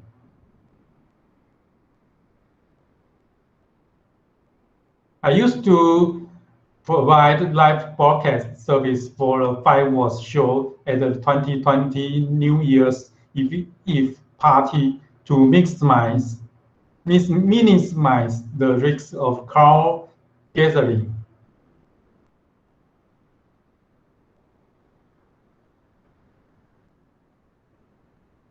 Taiwan has also developed a social distance app which uses Bluetooth technology to display a warning if there has been close contact with the confirmed person in your activity track record without prejudice to the privacy of the people. The privacy of the people is very important. After the outbreak of the epidemic in Taiwan in May, the government soon launched a more convenient SMS real-time system. Just scan the QR code of the venue or enter the venue code to send an SMS. As long as the mobile phone that can send text message can be used, it will not infringe on people's privacy. Mr. Chan, finally, thank you all for listening to the experience of Salmon Lake. Just to remember, in summer lake soon, and I wish you all safety and healthy during the epidemic. Thank you. Okay. Oh yeah, perfectly. Thank you. Thank you so much. Thank you for your presentation. So I would like to invite Mr. Richard Weston from Institute of Transport and Tourism, University of Central Lancashire. We have 12 minutes. Mr. Richard is researched in RCR leisure cycling and cycling tourism. He also has a broader interest in active mobility and local economic and social justice. He's a senior research scholar in Lancashire School of Business and Advisor. He has collaborated with a wide range of academic and no-academic partners since joining the university in 2004. And recently he has worked on a variety of European projects and students. Welcome, Mr. Weston.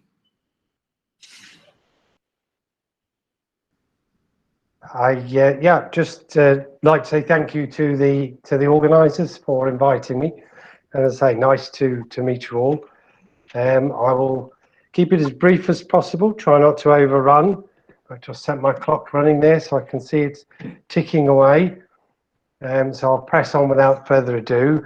And I just wanted really to go through what we mean by sustainable, really, because it's more than just green issues. It seems to have been taken over the meaning of sustainability, and actually it's about a much broader thing than that, and it's about economic and social sustainability as well. And of course, I'm sure a lot of us have seen this diagram, which is the UN's 3 pillars of sustainability: the social, the ecological, and the economic. And it's not until really all of those are in balance that we get a truly sustainable system. And this is important for everything we do in our lives, not just tourism, but everything really. And as I say, I was talking about what do we mean by sustainable, and it's more than green issues. It's about, a sustainable economy, a sustainable social system, and it's important. And these things, if we have the next slide, please, Louis. That these things are in balance, and of course the balance between them will vary between different places. So in natural areas you have to give more emphasis to the environment. In urban areas you might give more emphasis to the social realm. So it's very important that we understand that this is a mix of things, and that these things have to work together for us in order to have a truly sustainable system. Right, Louis, can I have the next slide? Okay, yeah. So just quickly, what do we mean by the three spheres or pillars? The economic, well, that's about jobs, and more jobs. Really, it's about creating employment for everybody. The environmental sphere or ecological one is about not preserving the natural resources, but using them in a way that gives balance, so that there's always something left over for the future, something which will help future generations as much as it has helped us. And finally, social, of course, which is about communities, about heritage, about culture, and maintaining those and sharing those. So it's very important that all of these elements come together and work together to give us a truly sustainable system. And I think cycle tourism gives us that. I think it's one of the few systems that forms of tourism, sorry, that gives us this.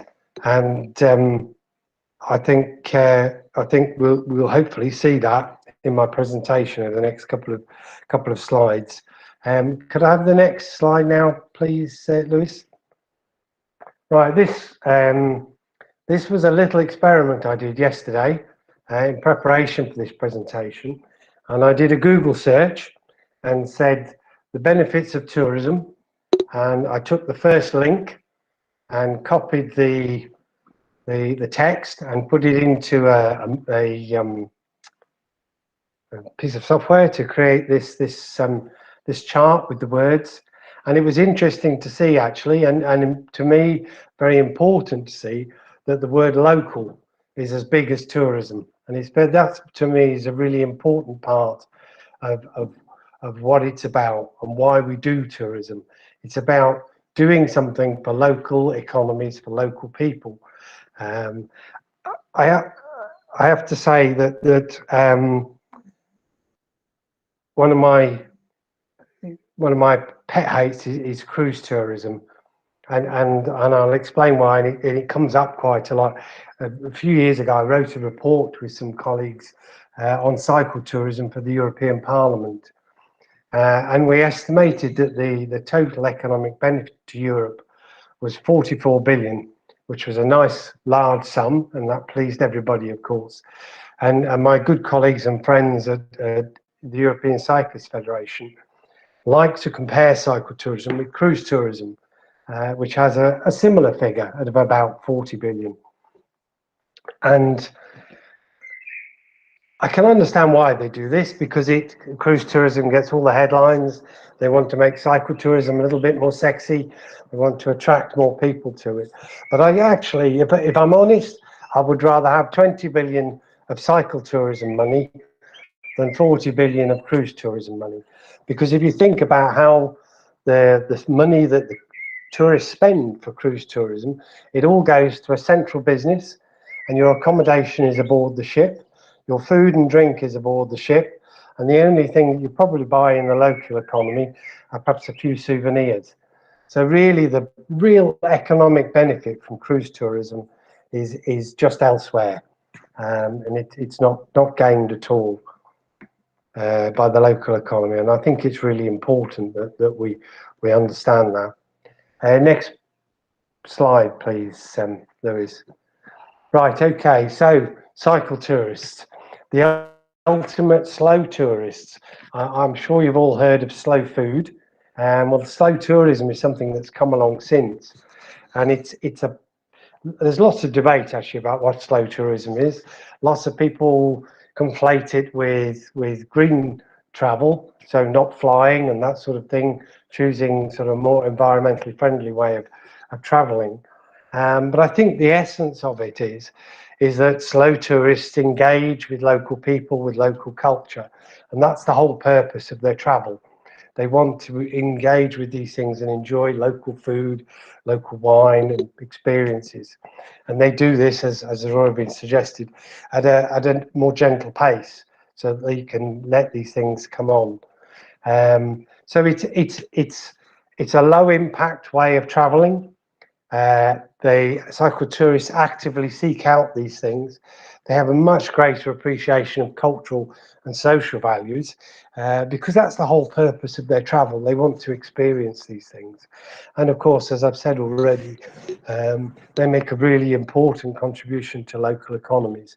And if you think about how a cycle tourist engages with the local economy, they're spending money in local cafes and restaurants, in local shops, using small local accommodation providers. So it's really, really quite the opposite to cruise tourism. And so that's one of my pet hates of cruise tourism is cruise tourism. It just the all-inclusive one is the other that doesn't make me happy. Anyway, so next slide, please, Louise. Otherwise, I shall overrun seriously. Right, I want to just sort of bring up the example of the Peak District National Park, which is one of our earliest, if not our earliest, national park in the UK.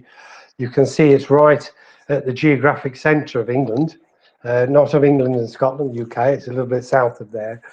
It's got a population, not a very large population, of about 38,000. And it sits between a sort of a necklace of large industrial cities. You can see on the chart there, Manchester is just to the northwest, Sheffield to the east, Stoke-on-Trent to the southwest, Nottingham, Derby, Leeds are all around as well, all around this park.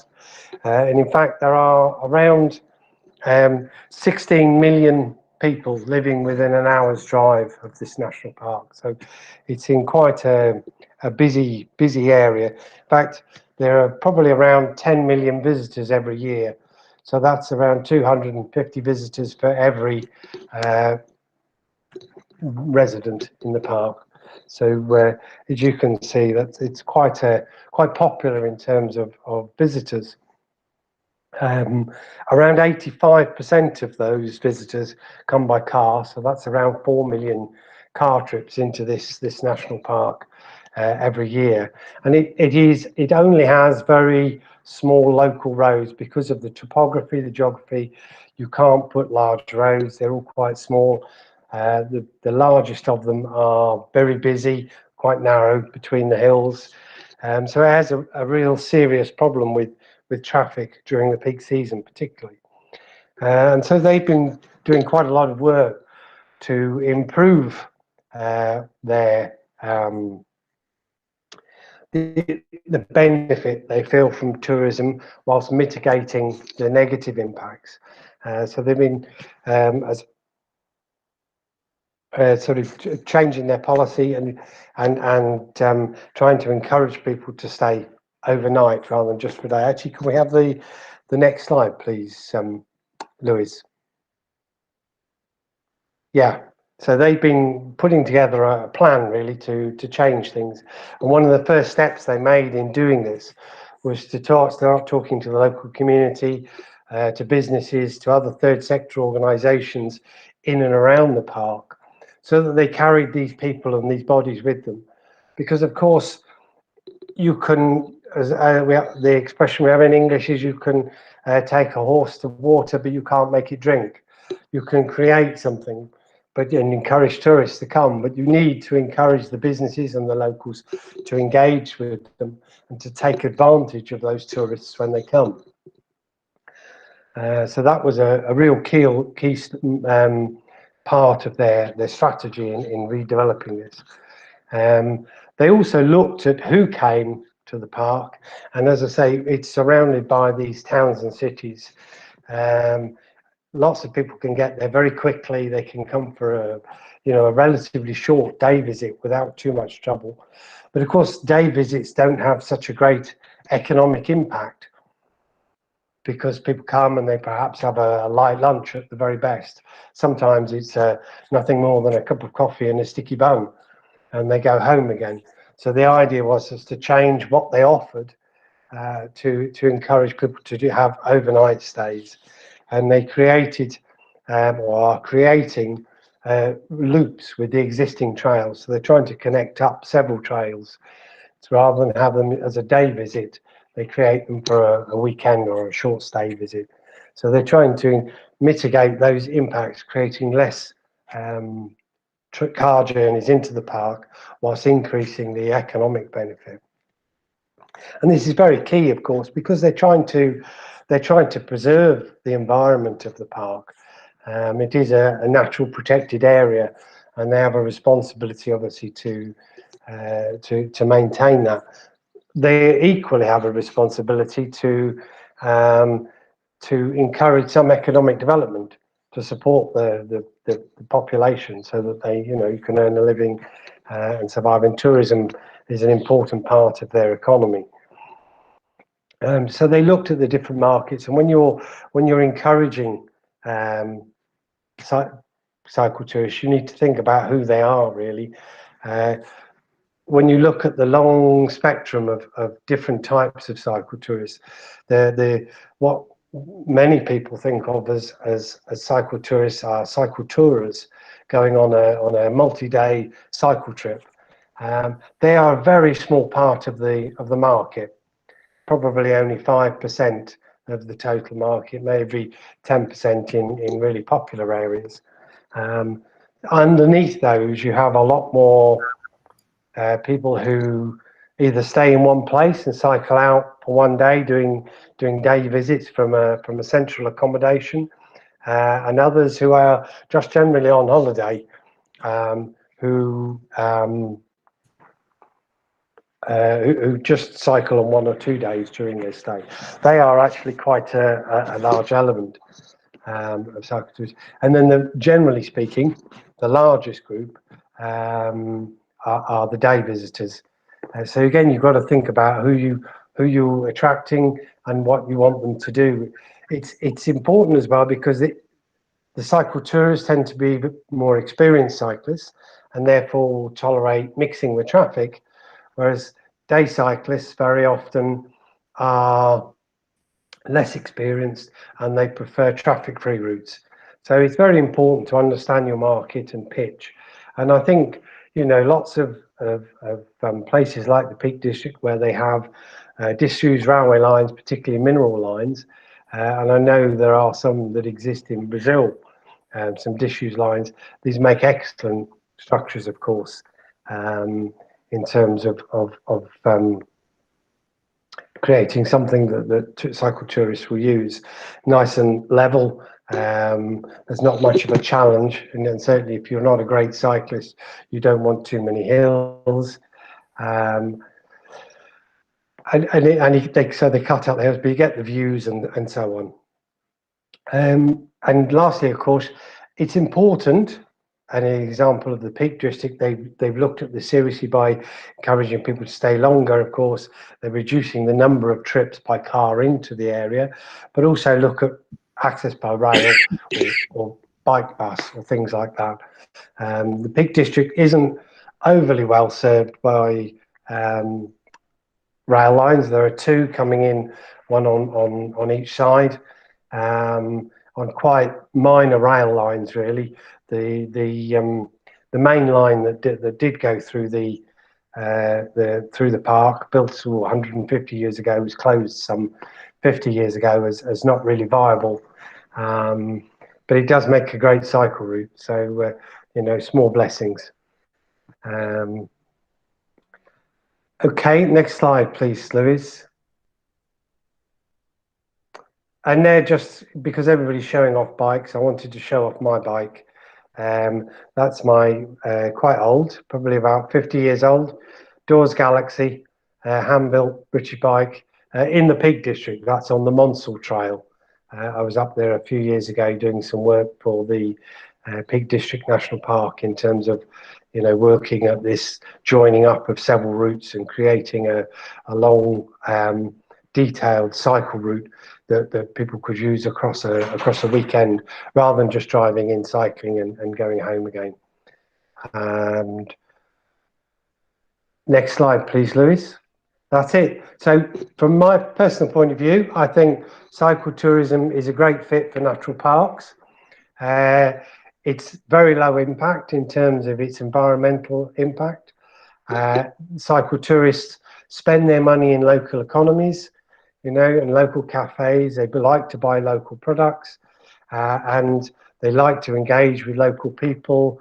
They enjoy experiencing local culture. So for me, cycle tourism is definitely the most sustainable in the fullest sense of the word of tourism types, if you like. And that's it. Thank you very much. Thank you, Mr. Whiston. Beautiful bicycle. Yeah. And thank you for sharing your experience with us. Now, I would like to invite Mr. Thiago Allis. We also speak about him, but I will speak again.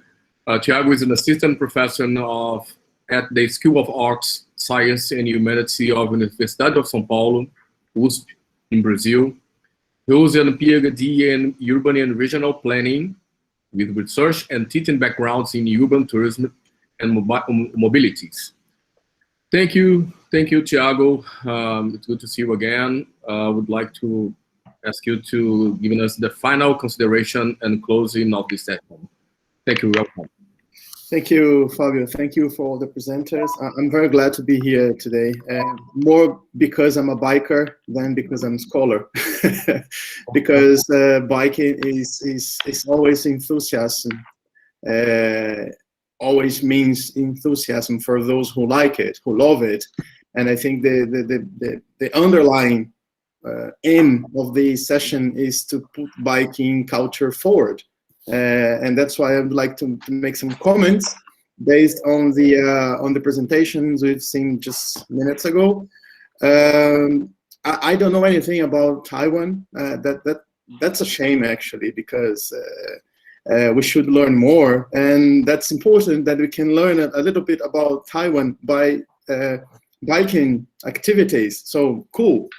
Thanks for the all the inspiring pictures and projects and proposals that the first two presenters gave us. And thanks also, Richard, for your insights on these connections between biking and natural areas. I think these, in a way, have some connections. I've been gathering some data about Taiwan, UK, and Brazil, and I know it's not easy to compare these three very different countries, of course, but there are some interesting data here. For instance, if you look at the motorization rates, I mean, the number of cars per 1,000 inhabitants, we have similar numbers, from 350 to 450 cars per 1,000 inhabitants in Taiwan, in the UK, and also in Brazil. So the motorization rate is similar in these three countries. And we also have similar urbanization rates. Let me see this. Taiwan, 78%. UK 83%, and Brazil 86%. So we are highly motorized and urbanized countries, all of us. And I was wondering, how can we make some sense of these context, having the situations you've presented us? And I'd like to make some considerations on this urban culture versus this emerging cycling culture, which is, I think, a very good way to grasp how cycle tourism can be more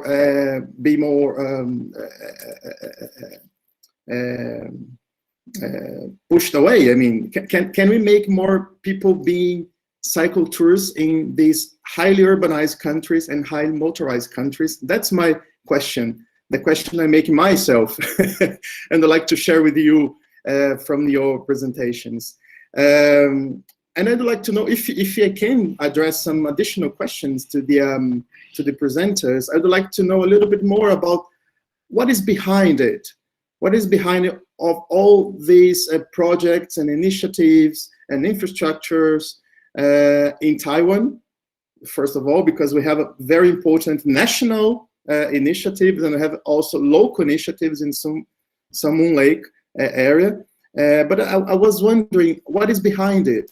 Is there an emerging cycling culture? Is this a consolidated cycling culture already in Taiwan? Or since we are in the year of cycle tourism in Taiwan, you are trying to make these more visible. We are trying to make these more present in the country. And at the same time, and maybe Richard, if you can make some additional comments on how this urban culture behind the cycle tourist is present in cycling activities, because we don't leave our urban culture behind. We are urban citizens in our countries, and then for some moments you go to the nature and we pretend we are not urban citizens anymore, but we are.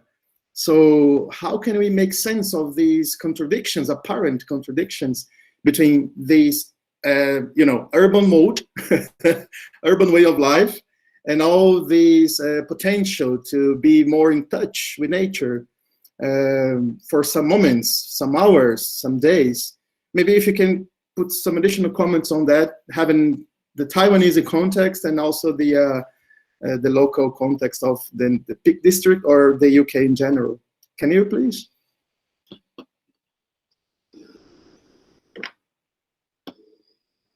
Do my Taiwanese colleagues want to go first, or as a wish, as a wish.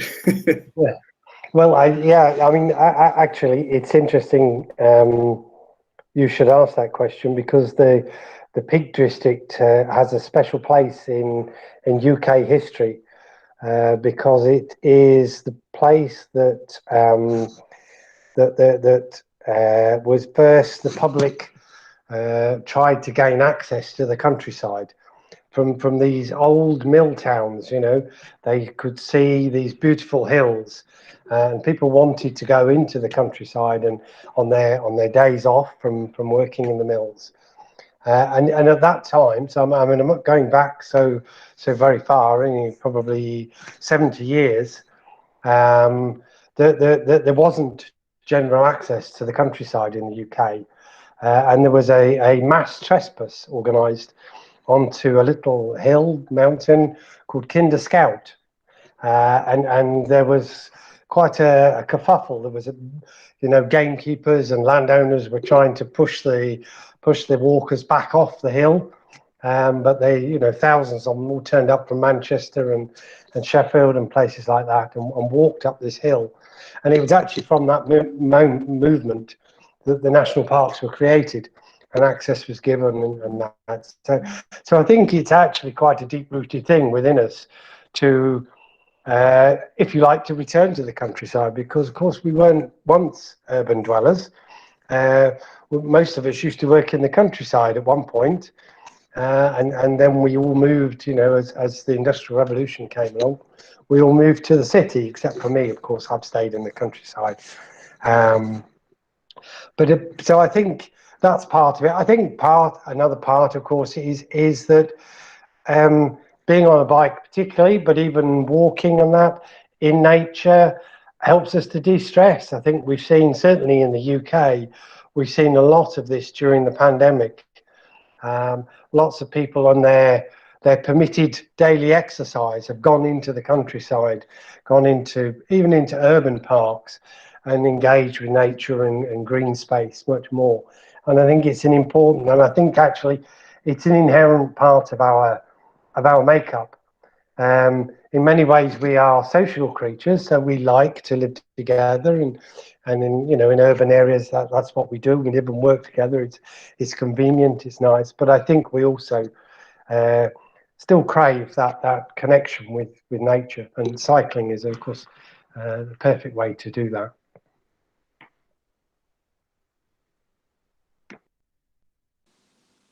Okay, thank you. If I may, oh, sorry, Professor, please go on. No worries. I just wanted to hear a little bit more about the Taiwanese context on these initiatives. So the question is this a new thing? This biking culture is an emerging culture, or something that is already in the process of consolidation? What is this?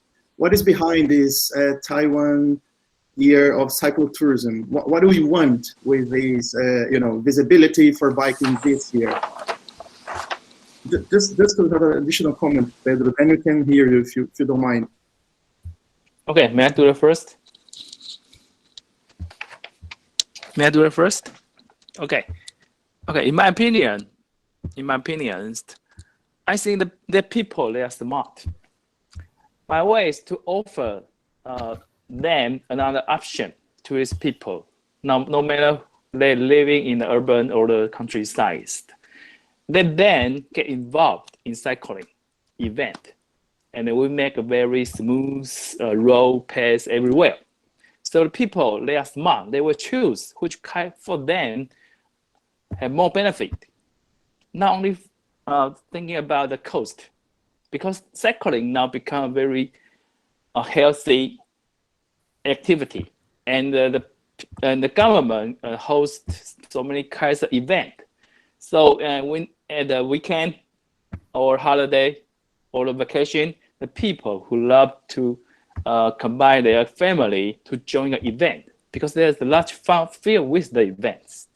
So I think not only a culture, your culture is a very serious thing. You have a long story. So, yes, we have a culture, but in recently 10 years, we create a very friendly, comfortable environment or surrounding in Taiwan. So people, they are smart. They can choose which way they like. So now become very popular and more popular.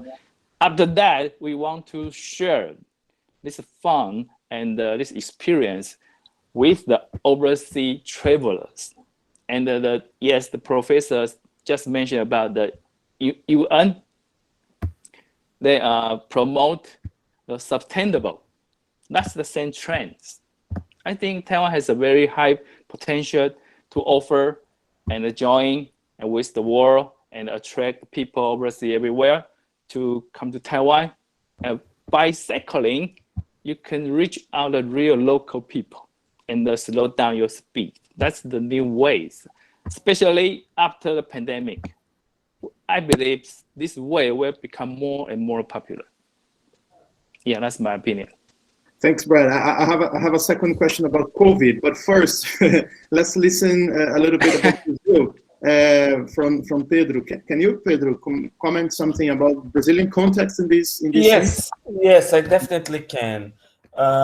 We know for a fact that protected areas come from many different backgrounds. If you go into history, nature was protected to provide water to cities. It was protected from medical and medicine reasons. It was protected for spiritual values. It was protected for hunting. It was protected for timber, especially during the Industrial Revolution. But within the realm of protected areas, there's one particular type of protected area, which is the IUCN Category 2, which is called parks. And the name is not a mere coincidence. They have the same name as amusement parks or urban parks because they were designed for recreation precisely during the Industrial Revolution in England, when it was perceived by the elites that the stress of not having access to nature and recreation was detrimental to production. And today we have this whole plethora of parks, and in our case, Brazil, during many years they were managed as if they were Category 1, IUCN Category 1, that is biological reserves, not open for visitors, which is a great mistake. And at best, it is a misappropriation of a category. In ICMBio, when the Brazilian Trails Network was being developed, many, if not the vast majority of our national parks were closed to bicycles. They were not allowed because they were perceived as a unacceptable impact. But we made a bet. Although Brazil is very short of commercial intelligence on tourism, that is, we don't know how many bikers we have, we don't know their profile, we don't know what they want. Therefore, it's very hard to plan for them. We don't know their age. We don't know how much they're prepared to spend. We don't know if they want to ride bike parks, single tracks, roads, dirt roads, cycle paths. We don't know anything. But we knew that Brasilia was one of the main cities in the country in the bicycle market. So we made a bet, went to Brazilian National Forest, and we opened the largest or longest single track network in the whole country, 44 kilometers of single track. In 1 year, the visitation of Brazilian National Forest skyrocketed. It multiplied by 3.5 in 1 year. That is without any publicity, just mouth to mouth. Also, the Caminhos do Planalto Central and Caminho de Cora followed suit. And we see a great amount of people going there to ride. So empirical information, not academic information, but empirical information leads us to believe firmly that there is a great demand for bike trails and bike routes in nature, because they do attract a lot of public almost as immediately as you implement them. And that's what we have seen in the Brazilian Trails Network. People are traveling 1,000 kilometers to ride the Trilha Verde da Maria Fumaça in Diamantina.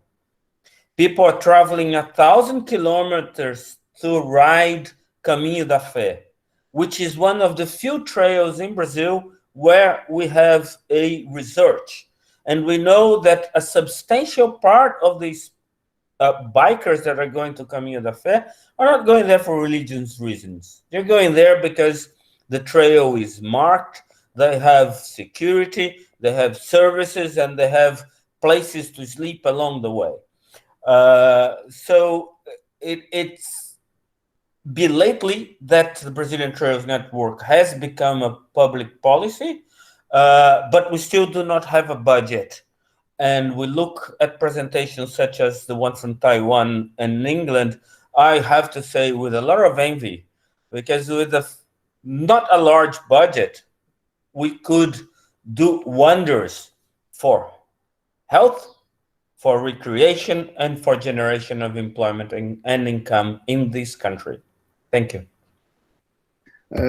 Thank you, Pedro. Thank you so much, because though your words are very critic on our context, they can be the basis for future inspiration. And the future is just at the corner if you consider how we are going to react to what is going on in the world in terms of the pandemic.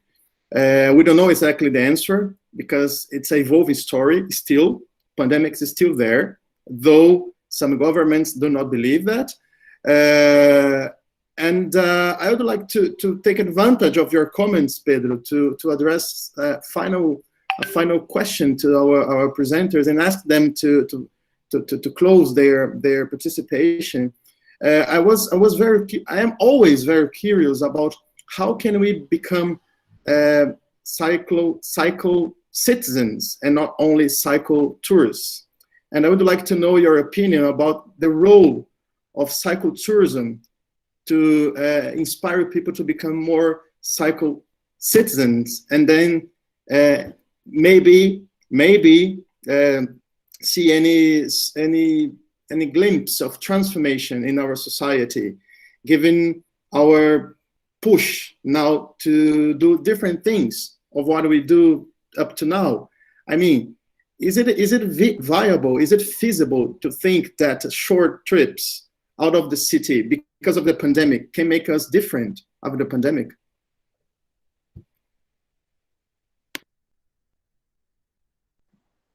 I'll have a first go at that, if you like, Thiago.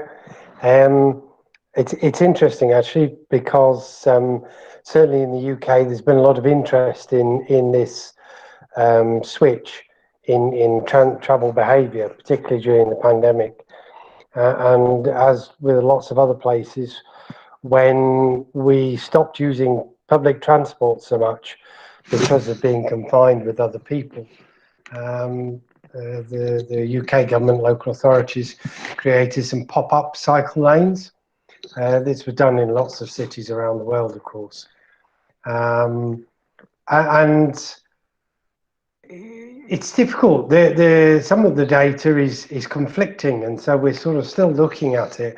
We did a study in Lancashire, where the university is based, and we found that during the first lockdown, the amount of leisure cycling rose quite dramatically, 25% increase for those few months, but then it dropped back again when it ended. Whereas commuter cycling, and shopping cycling, that sort of thing, crept up during the pandemic, just a 1%, sort of a 10% overall increase, and then another 10% actually as it lockdown finished. So some people who were returning to work obviously thought, I can't use the bus still, I'll cycle. So there has been some shift in behaviour. At the same time, a lot of the data suggests that the number of car journeys has returned to pre-pandemic levels in the UK. That said, there are still a lot of people like myself working from home. Now, I didn't drive anyway, but there are obviously lots of people who have shifted from public transport to cars. So it's whether we can keep the people who've picked up cycling or walking and keep them doing that, and get the people back from driving onto public transport because perhaps they have greater distances to travel, or even introduce them to e-bikes, which of course would increase the range of this urban cycling quite significantly. You know, I know in places in Europe where they have actually interurban cycling with e-bikes, because when the urban centres are only, you know, 15 to 20 kilometres apart, on an e-bike that's quite a comfortable commute. So it will be interesting to see how this plays out, and I don't think we're at the end of this yet. We're still doing our study in Lancashire. In fact, that's my next job, is to go back to the data. We've taken a snapshot every 3 months of what this group of people are doing, how they've changed, and the last bit will be to conduct some interviews to see what the motivations are for changing or not changing. I actually particularly wanted to extend the study, although we haven't managed to attract some funding yet, to look at particularly at those leisure cyclists and see why they don't commute as well, because they've already started cycling. So it's not that we don't cycle, they don't have access to a bicycle, they do. So it's why don't they use it for this particular form of transport, you know, to go to the office or to go shopping or something like that. So I think, yeah, there's some really interesting questions that still exist in there. I think we will see a small increase in cycling, and eventually, of course, you get the sort of the mass effect, don't you? The critical mass occurs, and people then start to see cycling as the way to travel. They feel comfortable surrounded by other cyclists, and they worry less about the traffic. But I don't think we've got to that point yet. Let's fingers crossed. Yeah, we do. So for our Taiwanese colleagues, what's the role of cycle tourism for the post-pandemic world? How do you see it?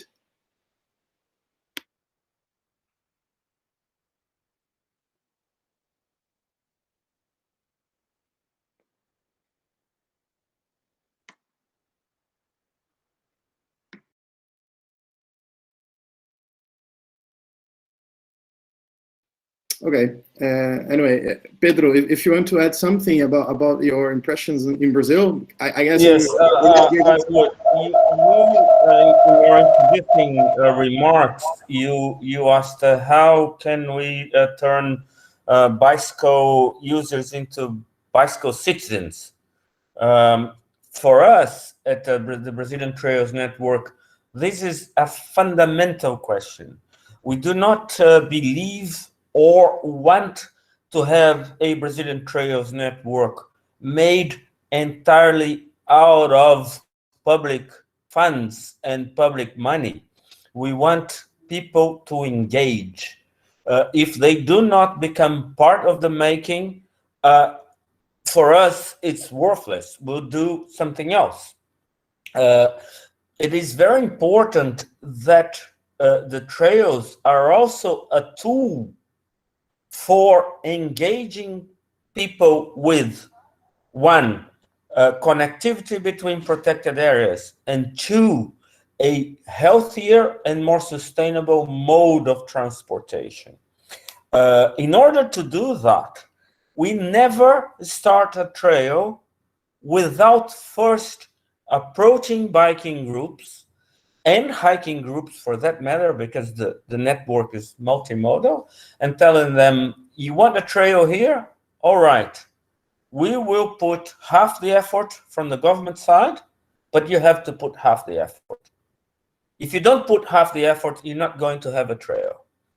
We're gonna give you the training, we're gonna help you organize, and we're going to give you the equipment. But you have to be part of the solution. Stop saying the government is horrible. It never gives me trails. I want trails, and come and help us do the trails. Engage, and then you will have knowledge and you have legitimacy to complain. Therefore, the 44 kilometers of trails we've made in Brasilia and the extra 50 kilometers we made there, half for hiking, half for biking, were all made by general people as volunteers. As a result, they became multipliers. And they are now helping the adjoining communities to make more. The Trans-Carioca Trail in Rio, the whole of its 183 kilometers, made by volunteers with government help. And today, we have this whole network of more than 10,000 volunteers all over Brazil who are upholding the causes of slow travel and slow commuting, either by bicycle or by hiking. And one of the last things I would like to add is that we go step by step. Once the trail is ready, we ask, is this trail sustainable? Can we improve it? Can we make it less of an erosion? Can we make it nicer and more sustainable? Can we help and convince or educate the newcomer that this trail is only for hikers? They have a dedicated trail for bikers there. Can we do that? You bikers can do that, so we don't need as government to do that? And believe it or not, we are succeeding. Small steps, but we are succeeding. Every day that we go back to the trails we have implemented, there is less garbage, the trails are more sustainable, people are respecting more the rules, because the rules are being implemented by peer pressure, not by government enforcement. And this is what we at the Brazilian Trails Network believe is making people into trail, I would say more than biker, because it's multimodal, into trail citizens. Thank you. Thank you, Pedro. Thank you, all the presenters. I just wanted to remember that one of my master's students, when she made a historical research on how automobile culture emerged in Brazil, in particularly in São Paulo state. It was in the first years of the 20th century, and one of the arguments that the economic and political elites employed was to push people to make proto-tourism activities by using the first cars in the state. So it's a process of convincement. It's a process of engagement of people out of the railways into the cars, which were just arriving in Brazil at that time. I just wanted to mention this because we didn't get this situation by chance. There was a project. There was a project that we are a car culture, a car-oriented society. So if you want to change it, we have to make these more bike-oriented society. And I think this seminar and this session in particular is very inspiring in this sense. I'd like to thank you again, all the presenters, and thank you the organizers. I come back to Fábio maybe now. Is it? May I have permission to speak a few words in here? Yeah, related Thiago just asked. Yes. Related Thiago just asked post-pandemic what the policy of Taiwan will be, right? Actually, right now, since Taiwan is still in the peak of the pandemic, because after 1.5 years, very securely and strictly to protect our territories, our citizens not to infected by the COVID-19, but the spread of the disease is too strong, and people are not alert, and people are tired to control their way of living in so high pressure. So we've been breakthrough by the virus. But anyway, we will control our situation probably within 2 months, because we will have a big quantity of vaccine to be received by the United Nations system and our own factory that we can produce our vaccine probably 2 months later. So it won't be a big problem since August. Probably the best estimate that we figured that after August or September we will quickly back to normal.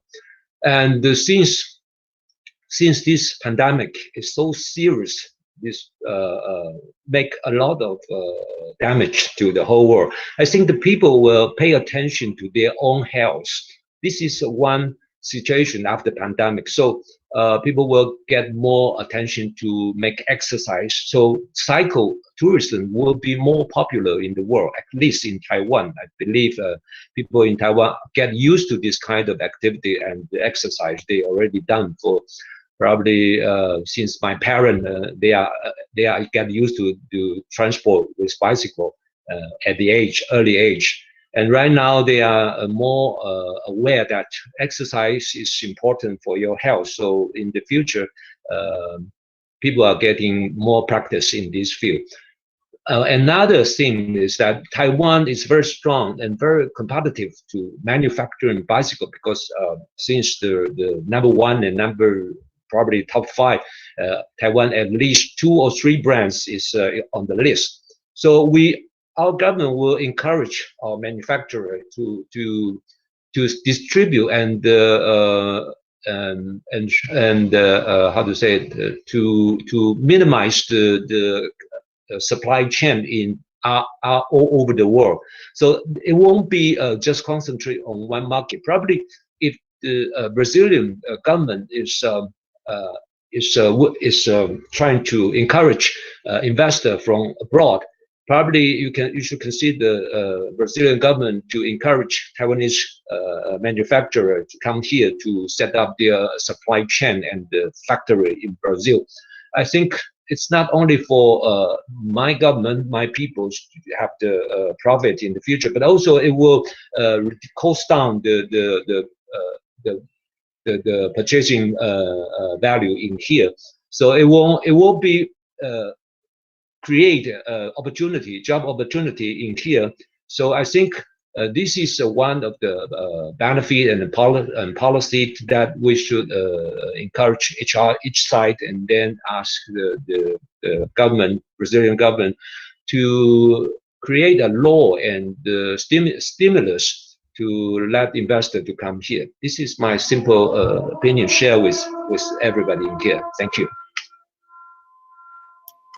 Thank you, Mr. Fong. Indeed, it's very important to have all the international experiences on board, because the pandemic is a global issue. As global warming is a global issue, we have lots of global issues that we have to tackle together, and that's why it's very, very inspiring, interesting to have all possible experiences to inspire from. And I think the things you presented us are very, very interesting. Thank you, Mr. Fong. And Luis or Fábio, that's on you now. Oh yeah, thank you so much. Thank you, everybody. I'd like to know, we know that bicycle was once very important in several natural disasters, such as tsunami and earthquake, bringing supplies to difficult regions. And now it's proven to be very efficient transporting people in the pandemic. You can see how bicycles are important in this, and I'd like just to say this, and thanks for presentation and exchange of experience. Thank you so much. We come back at 15:30 in the afternoon. I'd like to thank Luis and everybody here. Continue keeping and thinking bicycle every time. Thank you so much. Go ahead, Luis. Yes, thank you very much, Fábio. I think it was perfect here, and I just want to give the final message for Mr. Chang. Thank you all for your service, your efforts. I hope the tourism is the answer of all the problem of the world, especially for the sustaining sustainable tourism. Okay, let's all together work on this. Okay, make a better world. Thank you very much. Thank you all.